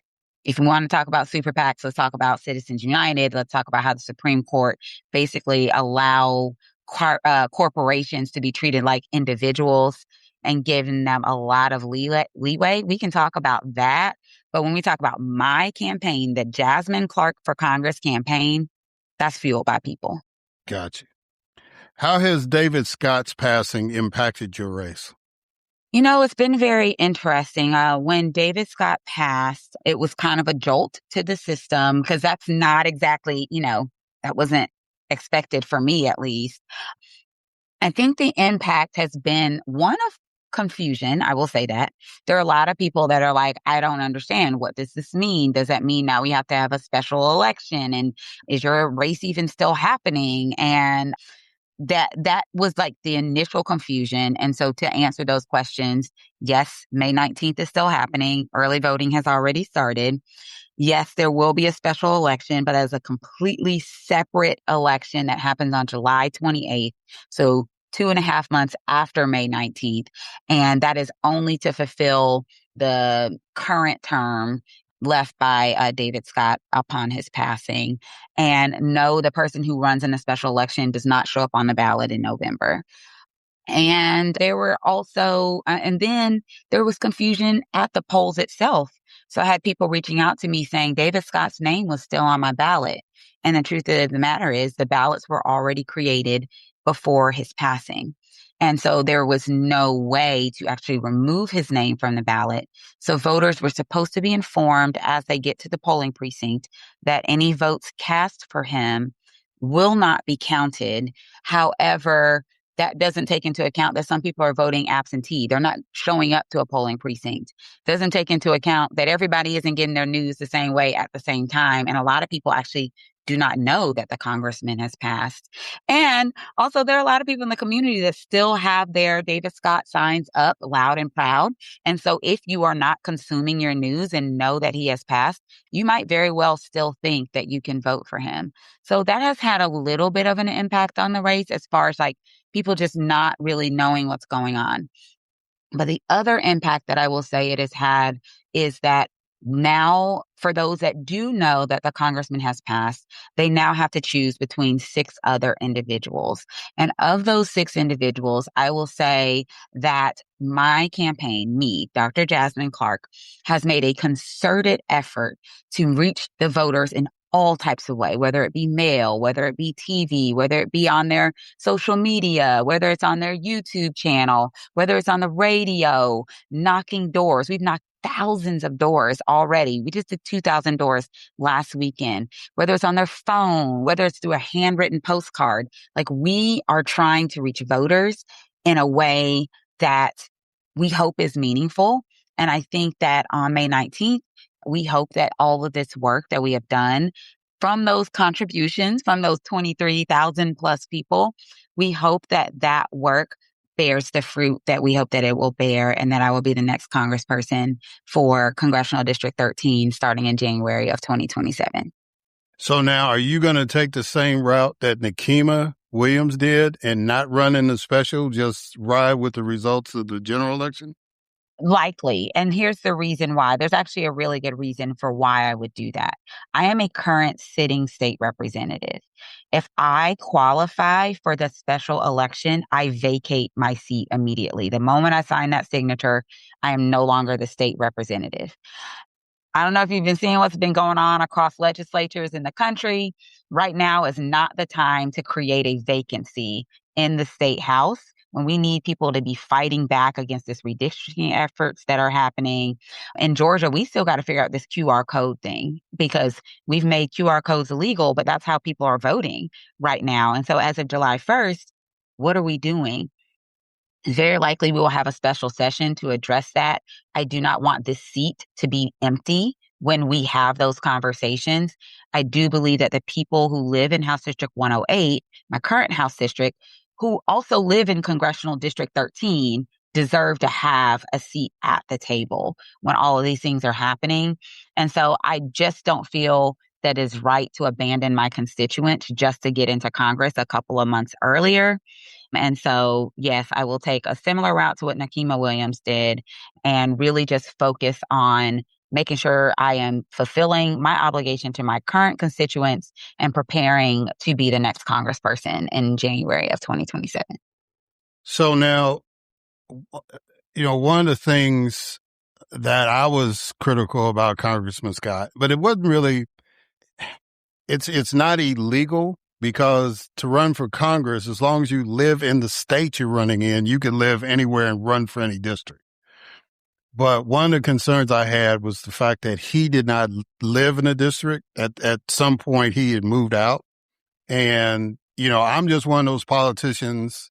When I was running that, I wanted every vote to count, including mine, right? Because if it came down to one vote and I couldn't vote in my own election, I would feel some kind of way. Why is it important? Because you mentioned that your district is in the congressional district. Why is it important for somebody to live in the district that's running for the district? I think that's really important. And I think the reason why it's important is exactly what you just said. I think that when you are going somewhere and saying, I'm going to be the voice of the community, I feel like the least you could do or should do is be a part of that community. And so as the representative of House District 108, I have spent a lot of time in my community running for state house. I was in one of the more competitive districts in the state legislature. And so I really took it very seriously that I needed to have my ear to the ground. So I was out there, I was having the town halls, but I was also going to the events. I was going to the local farmers markets. I was going to the, local days in the park, food truck Tuesdays and all that stuff. I was embedded in my community. And I think that made me a better representative. And there are so many people today, even right now, when I go somewhere, they're like, that's my state representative. I know her. I see her and she's accessible. I think that there's something to be said about having to represent an area that you're just not embedded in. And now, mind you, a congressional district is much larger than a state house district. So there are parts of this district where I have ties. So for example, I have family in Rockdale County. I have family in Newton County. I have family in Ellenwood. Actually, at one point I lived in Ellenwood. I have family all throughout the district. So I do have ties to this district while also physically living in the district. And then I think if you're voting for Congress and not able to vote for yourself, I think that is kind of a testament to maybe this is something that someone who does live there and can vote for themselves should do.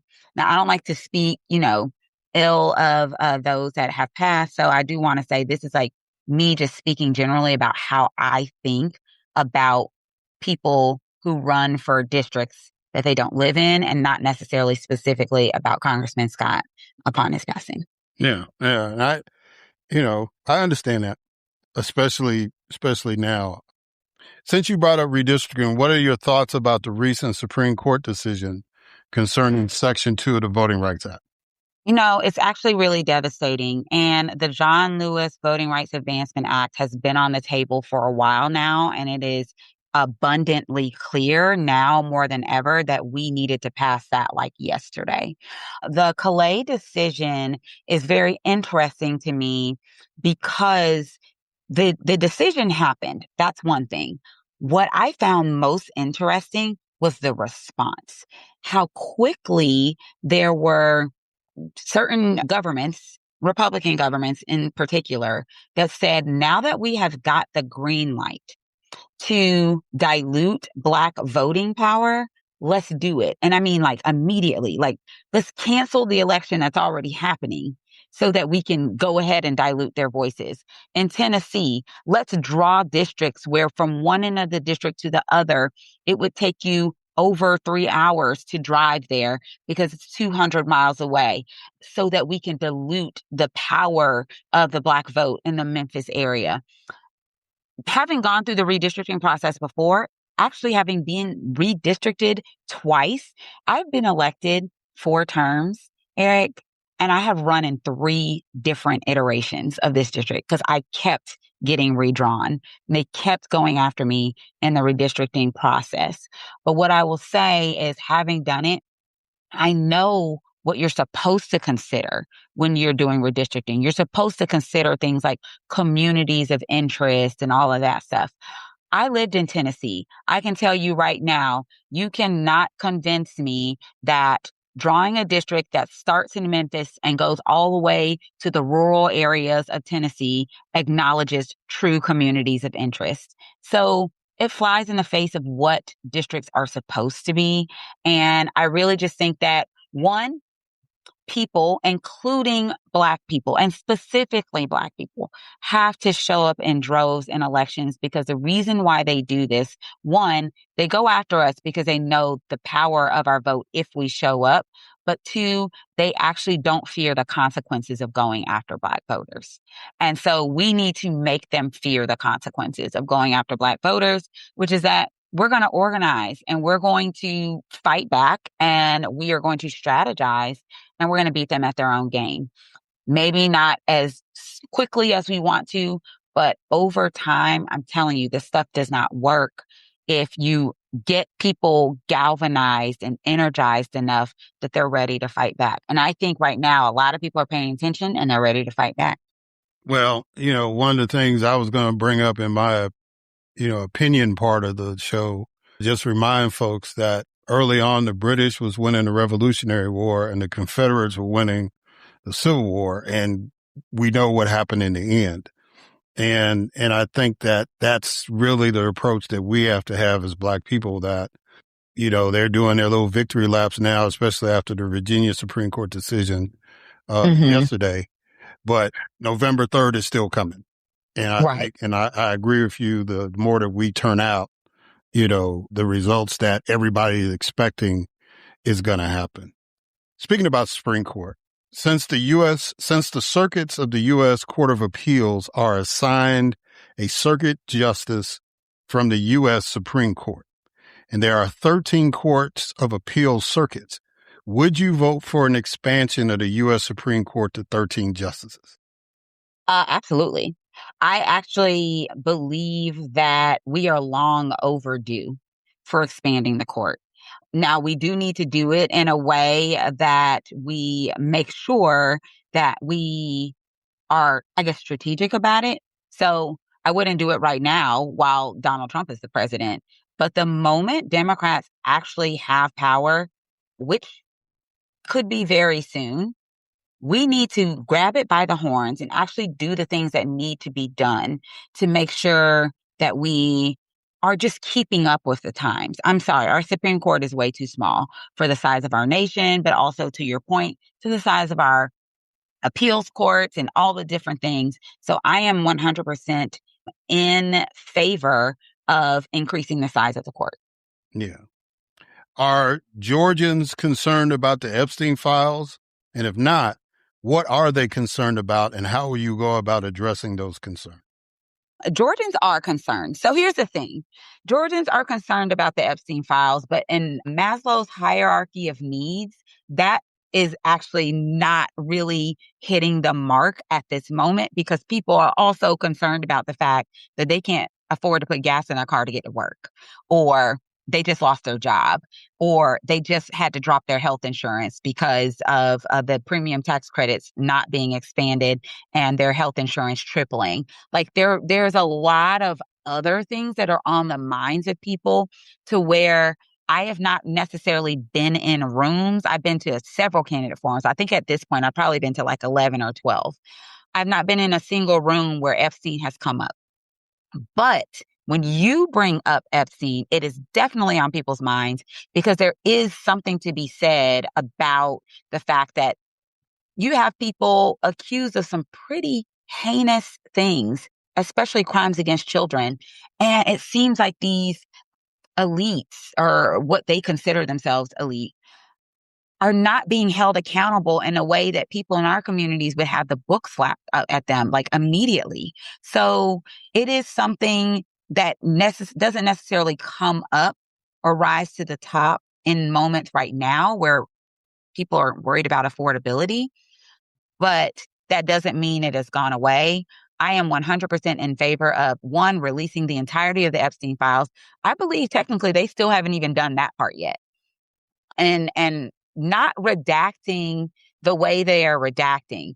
Like the way they did redactions before, where they were removing the names of powerful people, but keeping the names of victims exposed, let me know that these people are not serious about this process.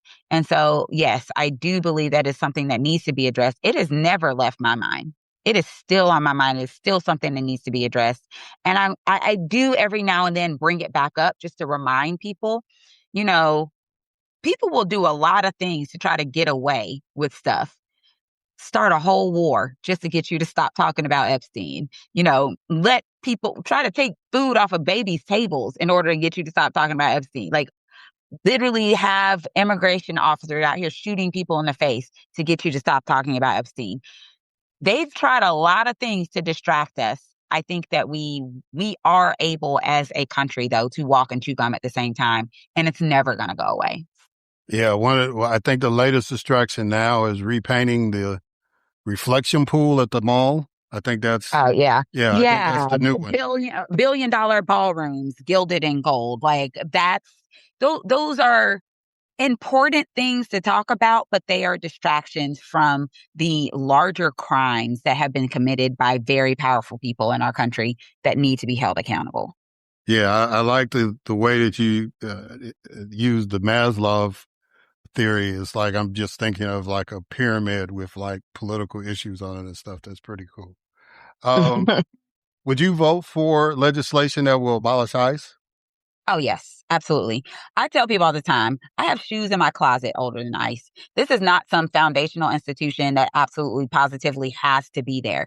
Do we need some type of immigration enforcement? Absolutely. But I think that immigration enforcement should actually focus on finding pathways for citizenship for people, making sure we are using due process, and making sure we are not using the heavy hand of the law to profile people in our communities. And so the way ICE in its current iteration is just, to me, unfixable. We need something different. All right. Did you support the Democrats' position during the various government shutdowns? So did I support the Democrats' position to fight for healthcare? Absolutely. And I was actually kind of devastated that at the end of that, we didn't get what we were fighting for. And we also had like upended so many people's lives that actually didn't sit very well with me. I'm going to be very honest. But did I support fighting for healthcare? Absolutely. And I believe that that was the right fight to have, because now we've seen 500,000 Georgians, or 37% of the people that had ACA plans in 2025, now not have any insurance in 2026 because of these decisions. So absolutely for that. When the second shutdown happened with the TSA workers, I was 100% in support of the bill that said fund everybody else except for ICE. You know what? ICE was still getting paid. So that actually was non-controversial. I supported that. I do believe that the way that ICE is operating, masked up, quotas, grabbing people off the street, not having to identify themselves and badge numbers, not having to wear body cams is unsustainable. We don't allow our local law enforcement to do that. Why would we allow ICE to do that? So I believe that the things that were even being asked for and negotiated weren't even difficult things. And the fact that they were saying no to that let me know you're not actually trying to operate with integrity. You want to be able to terrorize communities. And so I stand behind that too. I do not like how it impacted TSA workers. I still do not like how it impacted TSA. I do not like how the administration felt then the next best thing to do was not to pay TSA workers, but to bring ICE into the airport to try to do what TSA workers do. I felt like that was a slap in the face to those employees. And to be clear, a lot of those employees live in Congressional District 13. And so I support what the Democrats have done. I do not support how Republicans have played people and used people as pawns they just don't care.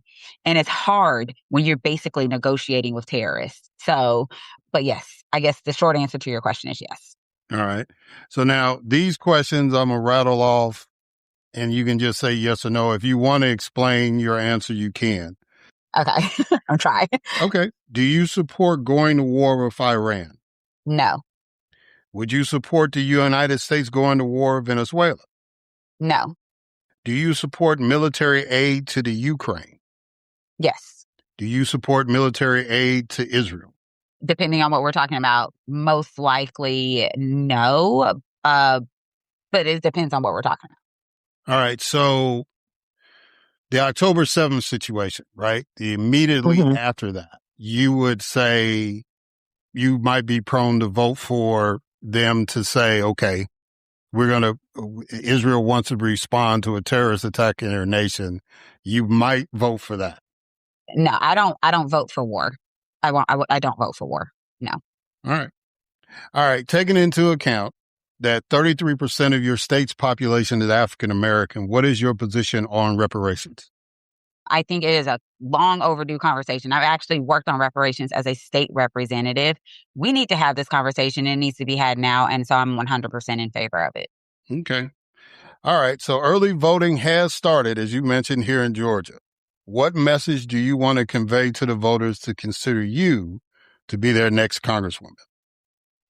I'm running to be a science voice in Georgia at a time where science is under attack, where public health is under attack, where we are, in the process of probably dealing with the next pandemic in the next couple of years with people at the helm that have absolutely no regard for human life. And we need those voices in the room. I have a track record as a state representative of standing up to and fighting back against MAGA. My record speaks for itself. I fought back against Brian Kemp when he manipulated COVID data. He had to change the record. I fought back against Republicans when they manipulated and lied about their justifications for our state's abortion ban. They had to correct the record. And they tried to do that quietly, but I will not let them forget. I stood up for our students in our schools when our state school superintendent tried to not fund AP African American Studies because he tried to call it a divisive concept. And I stood up to them, and it is now fully funded. And I have a child who is in high school right now that has the opportunity to take that class because of her mama's fight. So I stand up to them. I stand up to them in committee. If you've ever watched a committee hearing that I am sitting in at the state capitol, I am asking the questions. I stand up to them on the House floor, whether it's me speaking in the well or me asking questions during debate. I am a fighter, and I'm not just saying that for campaign purposes. I have receipts.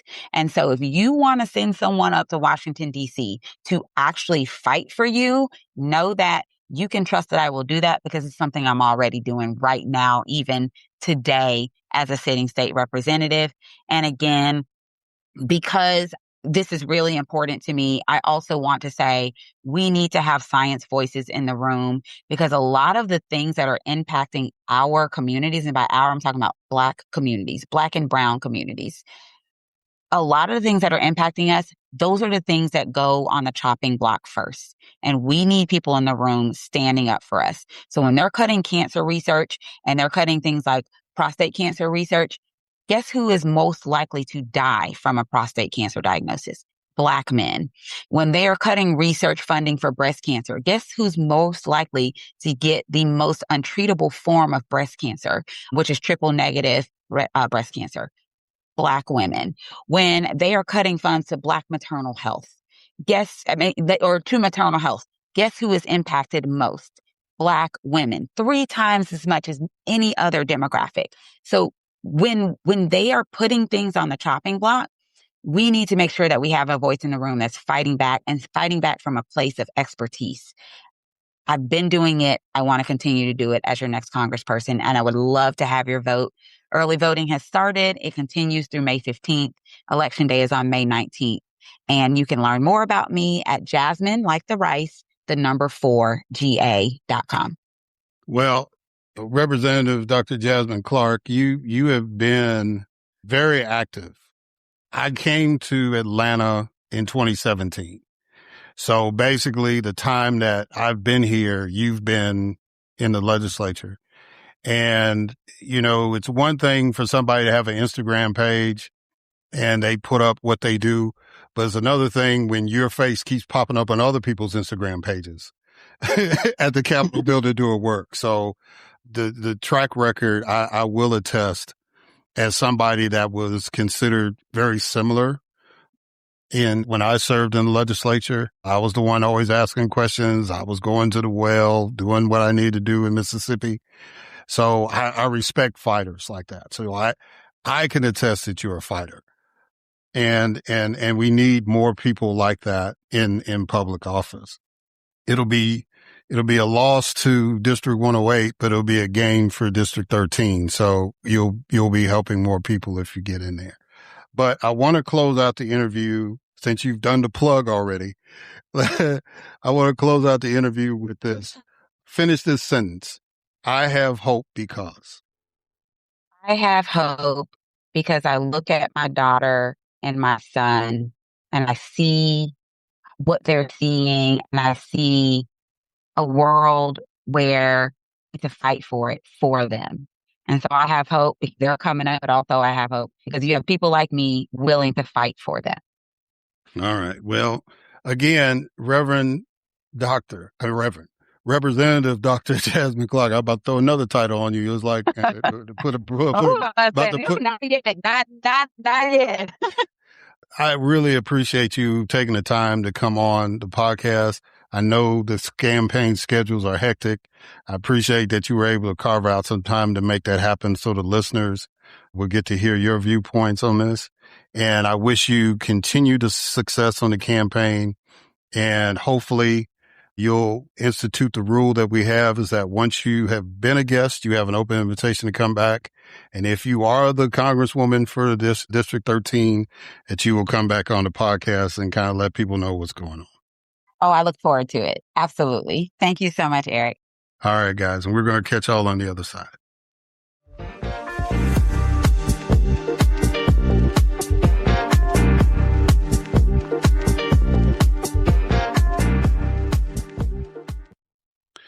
Right. And we are back. So I want to thank my returning guests, Dr. Tammy Greer and Les Leopold, for coming on to the podcast. I always like picking Dr. Greer's brain, especially when it comes to Georgia politics, but also, she's got her eye on national stuff as well. And Les Leopold, who is one of the great political minds that's out here, especially from a grassroots organizing perspective. And definitely from a labor perspective. So please, when you get a chance, get Les's new book, which is called The Billionaires Have Two Parties. We Need a Party of Our Own. It's really, really eye-opening because the book, a lot of the material he got from that book was from a survey that his organization, the Labor Institute, did, talking to working people that are in unions even, or would qualify to be in unions, and just kind of got a sense of what are they looking for. in their political leadership. And a lot of the stuff falls under what I always talk about with real American leadership, right? The issues that are important to us. So please, please, please, please support Les's work and get that book. And then having been a candidate myself for a federal office, having been elected to a legislative seat, I know the demands of campaigning and trying to, get people on schedules and all that. And I was really fortunate that I was able to get Representative Dr. Jasmine Clark on before election day, right? The early voting has started here in Georgia. And, but it was really, really a blessing to be able to get her on. And, it's just, it's something to, maneuver around schedules like that. But we was glad we was able to carve out some time, because I think Dr. Clark is really one of the true ones that's out there running. And although I don't live in District 13, I would encourage people to really pay attention to her candidacy and check out her background. Let her tell it. There's other people that are good people running. Of course, she would say that she's the best candidate, and why wouldn't she? But, just pay attention to what's going on. I'm actually in District 11. So my congressman is not running for re-election. That's Barry Laudermilk. So it's a wide open race there. It looks like, a couple of people that I'm watching to see how that goes, shapes up. But yeah, it's going to be interesting. So if you like what you heard from Dr. Clark, please do what you can to support her campaign. So real quick, guys, I just want to talk a little bit about where we still are. Last week I vented a little bit, and I ended up venting with this one particular dude on Facebook. And the thing that bothers me about the quote unquote intellectual conservatives that try to defend this MAGA movement, one, they do it with a lot of arrogance. And two, I think I said that last week, the people that are arrogant and ignorance that drives me nuts. It does. And, people have a right to their opinion, and they can be confident in their opinion. But, arrogant people, talk to you as if you have no clue what you're saying, right? And, people that are arrogant and racist thought and illogical thought, you know what I'm saying? It just irks me. And then they just, they just come up with all sorts of stuff, man. It's just like, the only good thing about where we are now in this political climate is that people's true colors are coming out, and people that I thought were decent people are really not.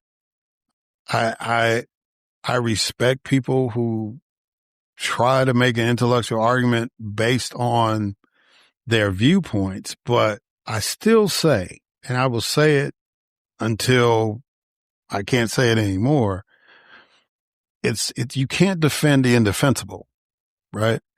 And, for those who want to rally on the conservative side, there's an argument to be made about conservatism, right? Because Black folks are conservative about certain issues and they're liberal on others, right? But, what's going on with the president, that's not defendable at all to me. I mean, if he was a Democrat, I'd be like embarrassed. I remember when Bill Clinton and the sex scandal came up with Monica Lewinsky, right? And I was in leadership at the local Democratic Party at the time. And so, I had to express my disdain for what had happened.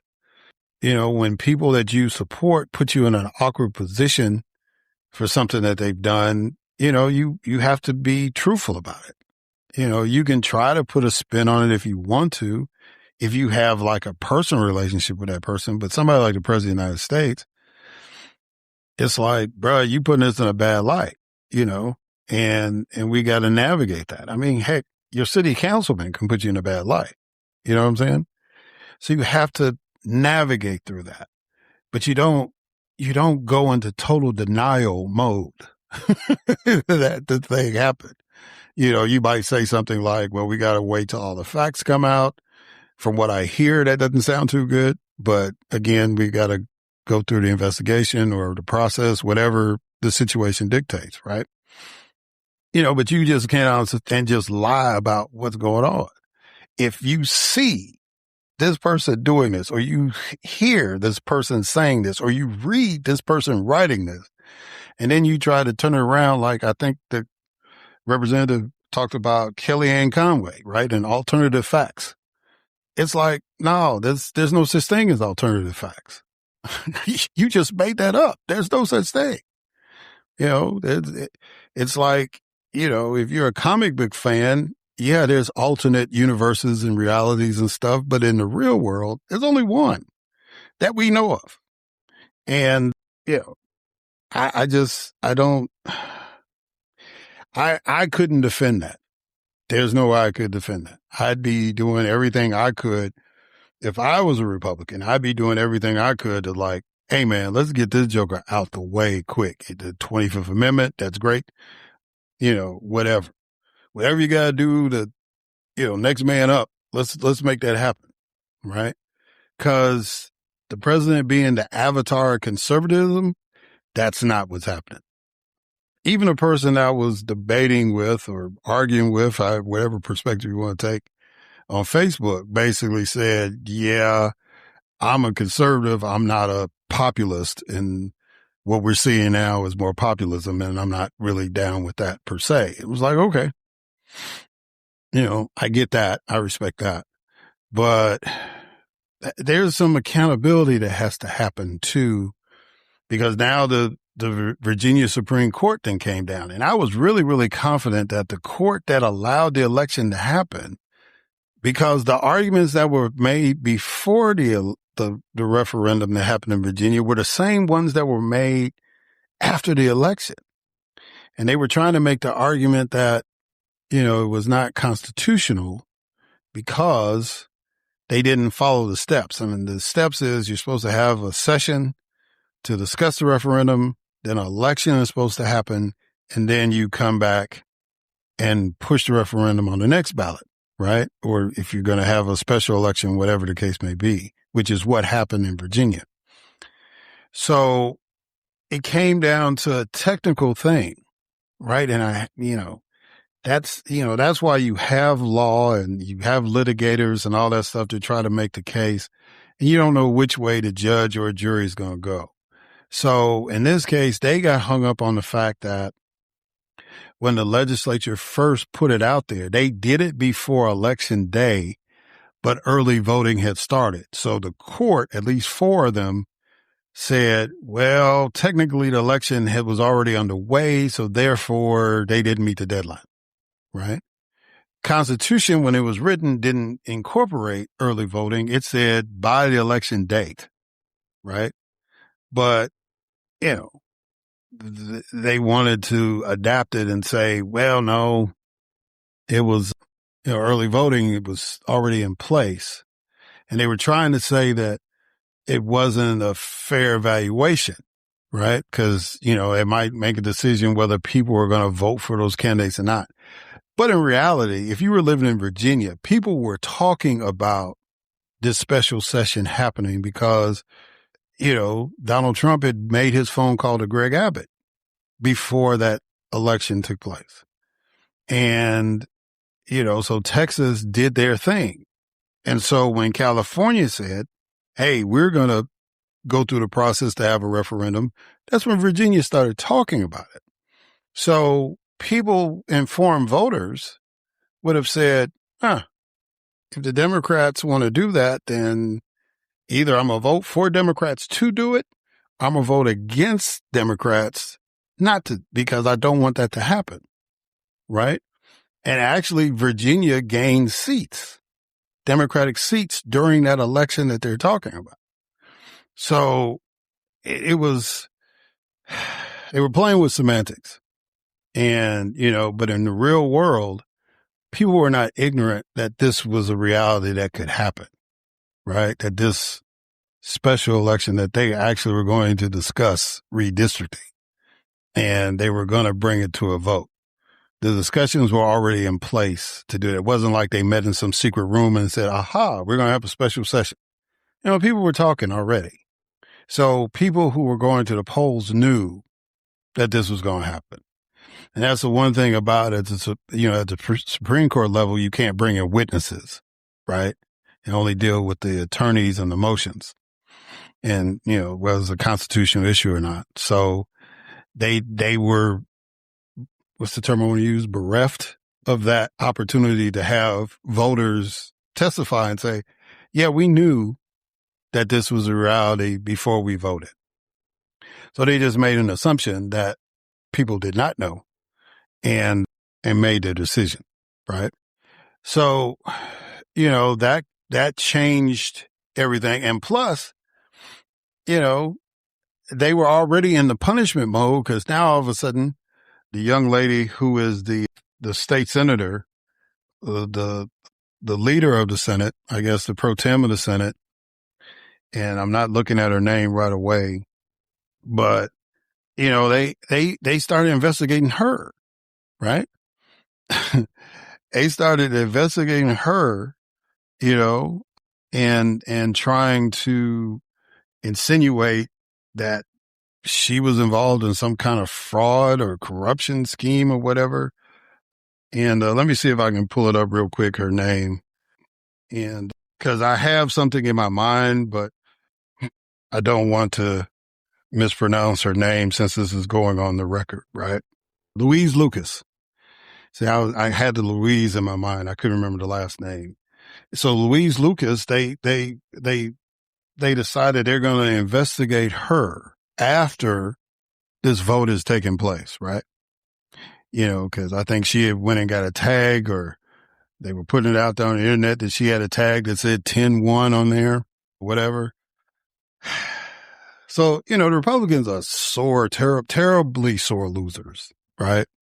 And that goes to that whole conversation about white fragility, right? But yeah, so they already had the investigation going on, and now they're doing this victory lap saying, well, that's why we didn't spend as much money in the referendum election because we knew the Supreme Court, but you didn't know that Supreme Court was going to do that. And if you did know that, then that's a problem. If you're saying you knew because of confidence or letter of law, okay, yeah, we feel you on that. But it's like, usually when Republicans say they know, that means, it was already in the bag. They'd made their phone calls or whatever the case may be. And they kind of knew how the folks were going to go, or, they put pressure on people, whatever. But, in the real world, you didn't know. You just talking smack now because you got the verdict, right? Because I was just as confident thinking because they had allowed the election to take place and that same judge tried to stop the election and the Supreme Court said, oh, they can have it. Now the results didn't turn out the way they wanted it. So now, no, they shouldn't have had it in the first place. Well, it was a constitutional problem now. It was a constitutional problem then. And you should have stopped it then. If you were concerned about timing, right? If you were going to play the semantics game, at least for the justices there. So anyway, that's that. And then, you got folks in Alabama. It's like storming. It's like hail going on. The Capitol is literally flooding. And them folks are in there trying to draw black people out of their congressional districts. It's just like they were on Noah's Ark. The whole world is flooding. And they in there trying to take away black congressional seats, right? I mean, the lengths that these people will go through. Florida, where uncensored the same day got the sister out there, Sister Nixon out there. She got a bullhorn saying this is unconstitutional. And they just steamrolling right through, just going ahead and do it. And that's a state that you're going to see some surprising results because it was gerrymandered to the hilt anyway. It was 20 out of 28 congressional seats. They had 20 already. And in my lifetime, Florida used to be a swing state, always. And over the last, I guess, 20 years, it's flipped over strictly red, but, with little blue dots here, there. But it was already gerrymandered to the hilt, and now they're going to make it 24 out of 28. Well, some of them districts are going to flip because they've had some special elections in Florida, and no Republican has flipped a Democratic seat. Either Republicans stayed pat or they lost in the special election. They lost the seat. And that's not just in Florida, that's nationwide. So that's kind of like why people are trending that it's going to be a big deal. I've had two people who I respect their political mindsets, and they're looking at a wave or a tsunami, right? That, the House and the Senate, the Democrats are going to get control of. So, even with all these games being played, because right now, if everybody stood pat, then the House, the Republicans would have a 10-seat advantage if everything stood pat. And this was a quote unquote normal election year. But things are not normal. Things are pretty crazy. I can't say bad because, the world hasn't come to the end. The sun's going to rise tomorrow, as far as we know. But it is becoming a burden. Gas is high, which means that food prices are high. We still got this situation over there at the Strait of Hormuz where it's like fertilizer can't even get out, right? So that's going to create problems as far as food prices. So, it's just because, they speculate on anticipation. So it's like if you're not having fertilizer for next year's crops, it means there's going to be a scarcity and food's going to be high. So they're speculating that and prices are going to go up to try to offset that, right? If oil is not being shipped out, then that limits the supply that's out there. And all those OPEC nations, they're not just voting on how much it's going to impact the United States. They're looking at the whole globe. And I think one country, I have to go back and check, but I think one country, because they saw the trend going, they said, yeah, we're going to step away from OPEC for a minute because we don't want to be a part of that. We don't want to be part of $100 and $120 a barrel. You know what I'm saying? So yeah, it's not a great situation by any stretch of the imagination. And a lot of people are upset, but we got this reflecting pool that we got to paint blue, and we still talking about this ballroom and whatever P. Hegseth is talking about. We got Sean Duffy out here doing reality TV shows and, just this whole cast of characters that seem like they're totally out of touch with what's happening. And so I think even without the redistricting attempt to try to, because all it is trying to mitigate the damage that's getting ready to happen. Instead of maybe doing something politically to get people on your side, you try to cheat, right? And then all of the southern states, see, it's not it was Kansas here and Arizona there and Montana, West Virginia, something like that. Although some people consider West Virginia Southerners now, it'd be one thing. Utah, something like that, But it's all the southern states.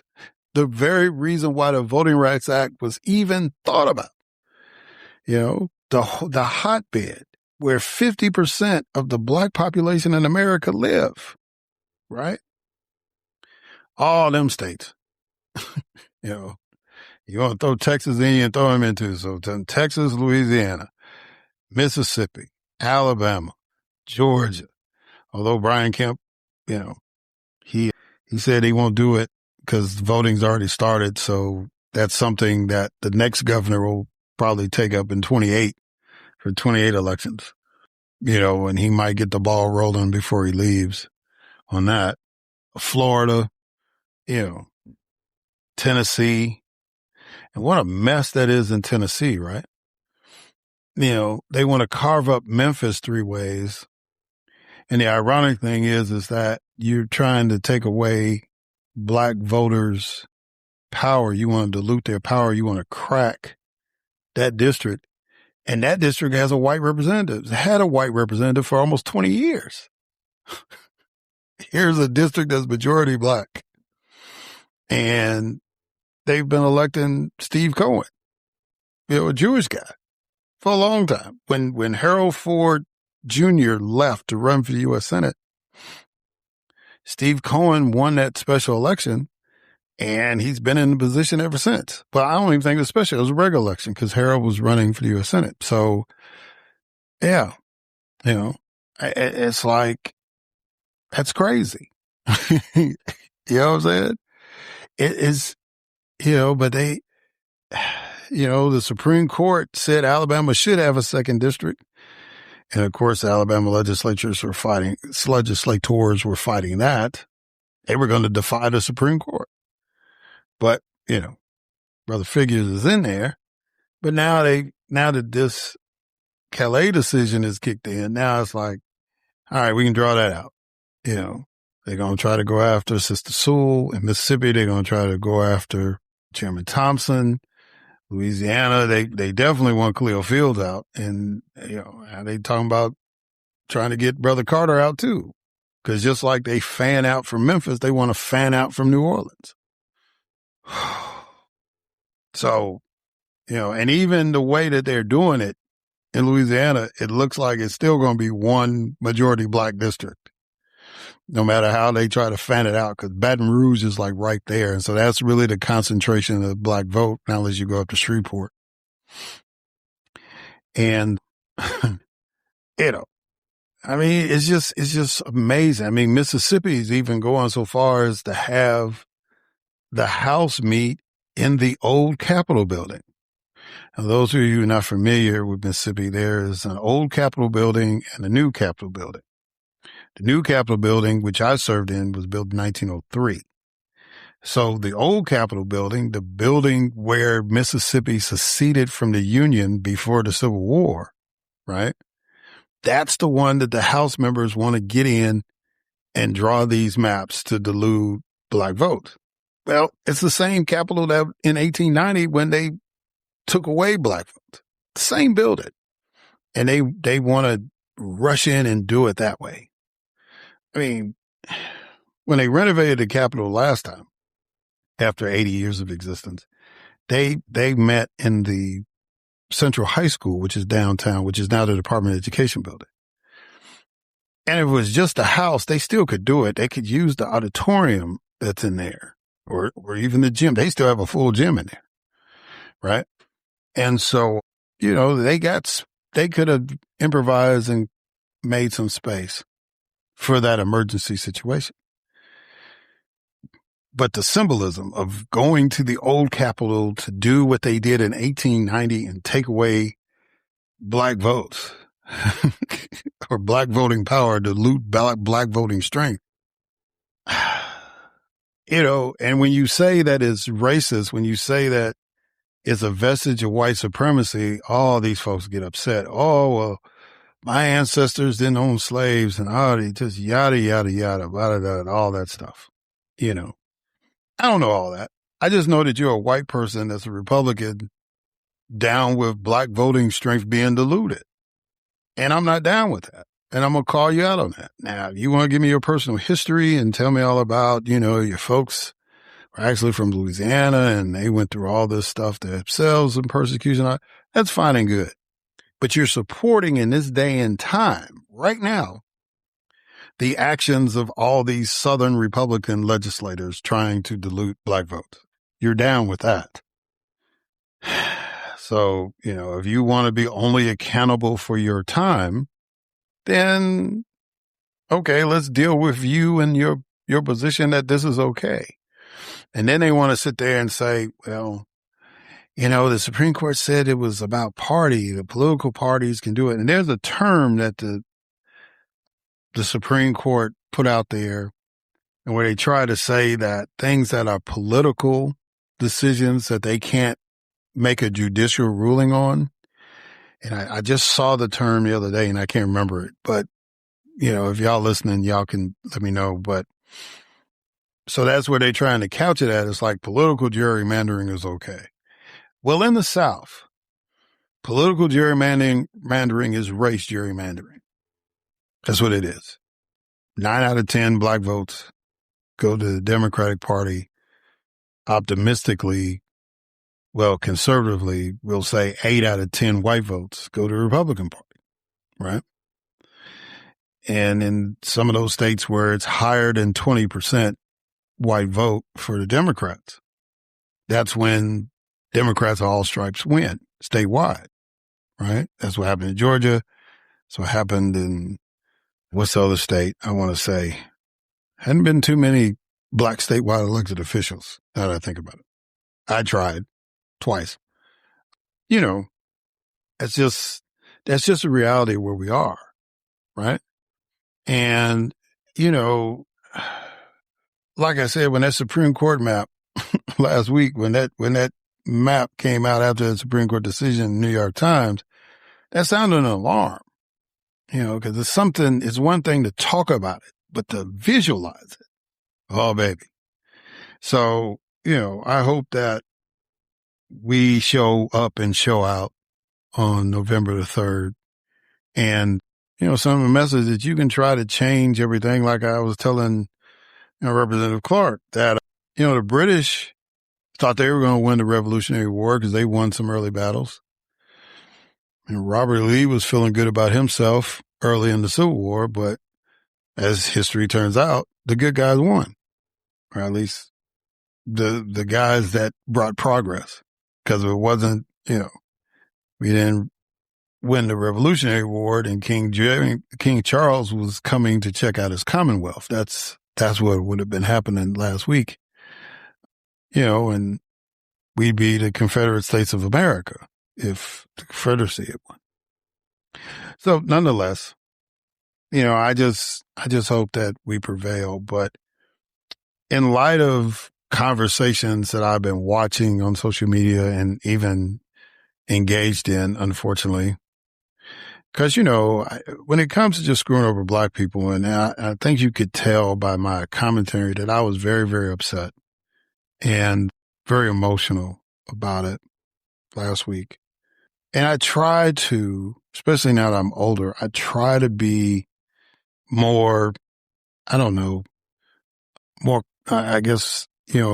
calm when I make my arguments, try to take the emotionalism out. But when you've been dealing with this all your life, and I made a choice to make politics my life, it just gets frustrating, that we just can't. It's just like roaches, right? Or mice. Once you see one or two, then it's like, that there's an infestation, and you do your best to get rid of them, and most of the time you can, but it's just, that if you see one raise his ugly head, then there's a bunch out there. And that's kind of where I feel about racism, white supremacy in America. It's just like, now we have an administration that embraces that. And so people are just coming out of woodwork and they're feeling frisky and free, and they just saying whatever they want to say, and acting any kind of way.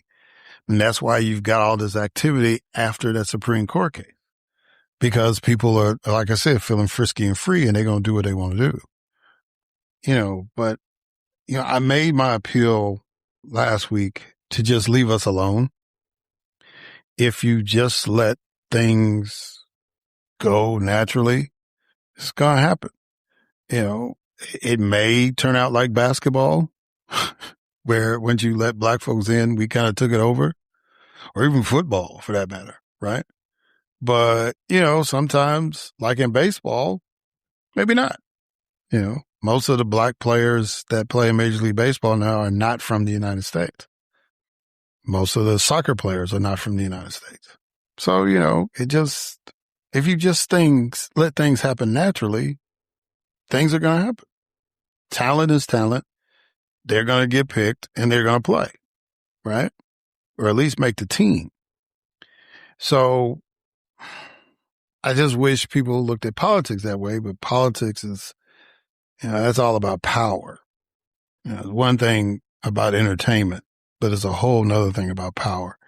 And so, you know, these folks, until racism is actually a crime, they're going to do what they want to do. They're going to try to skew it in a way where they always maintain power. They've had to cede some political power. They're trying to figure out how they can unseat it, right? How they can dilute it even more. But the economic power, that's a whole nother conversation, right? And that was really the goal of black politics, was to build black wealth. I don't think it's a secret, but that's was the objective. If we could get political power, then we can build economic power. And, you know, because we actually tried to do it in reverse. And because of the political power, the power of the state, black businesses got burned down, right? Or black people that were trying to lead an exodus got put in jail, or assassinated, right?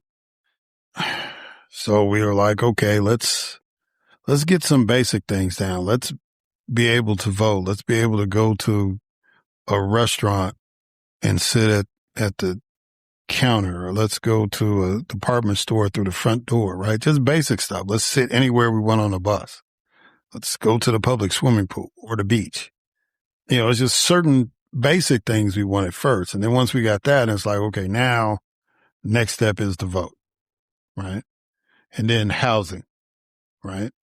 So, I mean, you know, we had to do all these things in steps.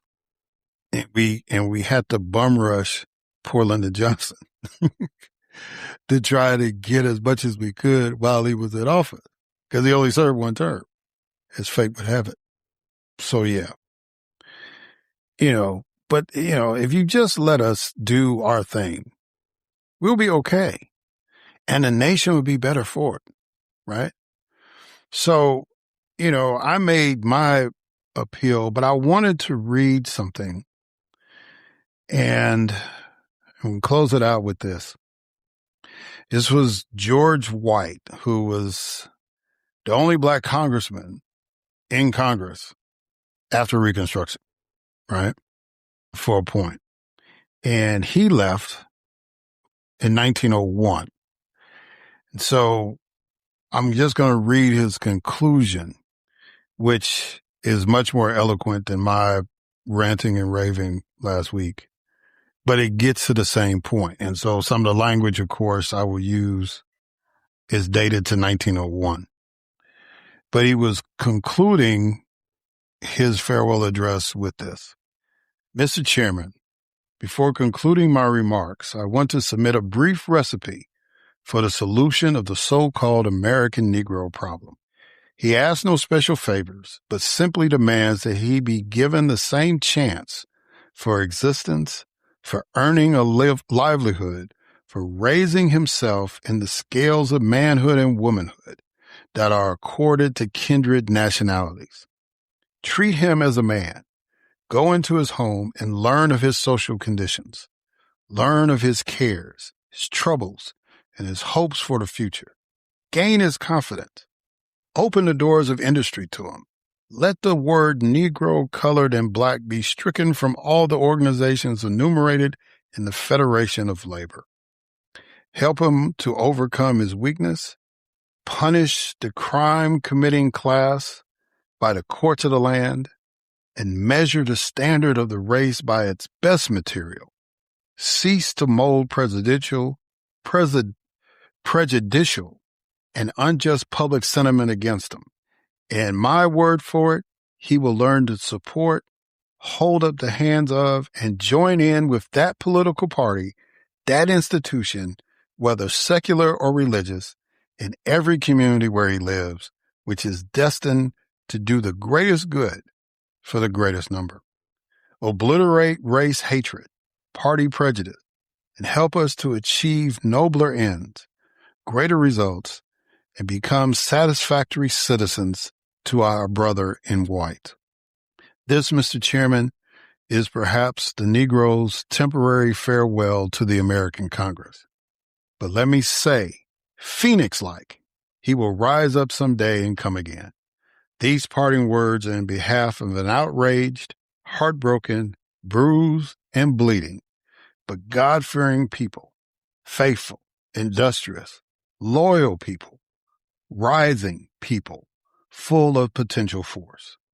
Mr. Chairman, in the trial of Lord Bacon, when the court disturbed the counsel for the defendant, Sir Walter Raleigh raised himself up to his full height and addressing the court said, "Sir, I am pleading for the life of a human being. The only apology that I have to make for the earnestness with which I have spoken is that I am pleading for the life, the liberty, the future happiness, and manhood suffrage for 1/8 of the entire population of the United States." Ladies and gentlemen, Brother White's, Congressman White's remarks, even though they were made in 1901, are salient 125 years later. And it just goes back to the theme from last week. Just leave us alone. Let us thrive. Let us go forth and do what we want to do. And this country will be great. This country will be everything that it's supposed to be. All right. On that note, ladies and gentlemen, let me end it. Thank y'all for listening. And until next time.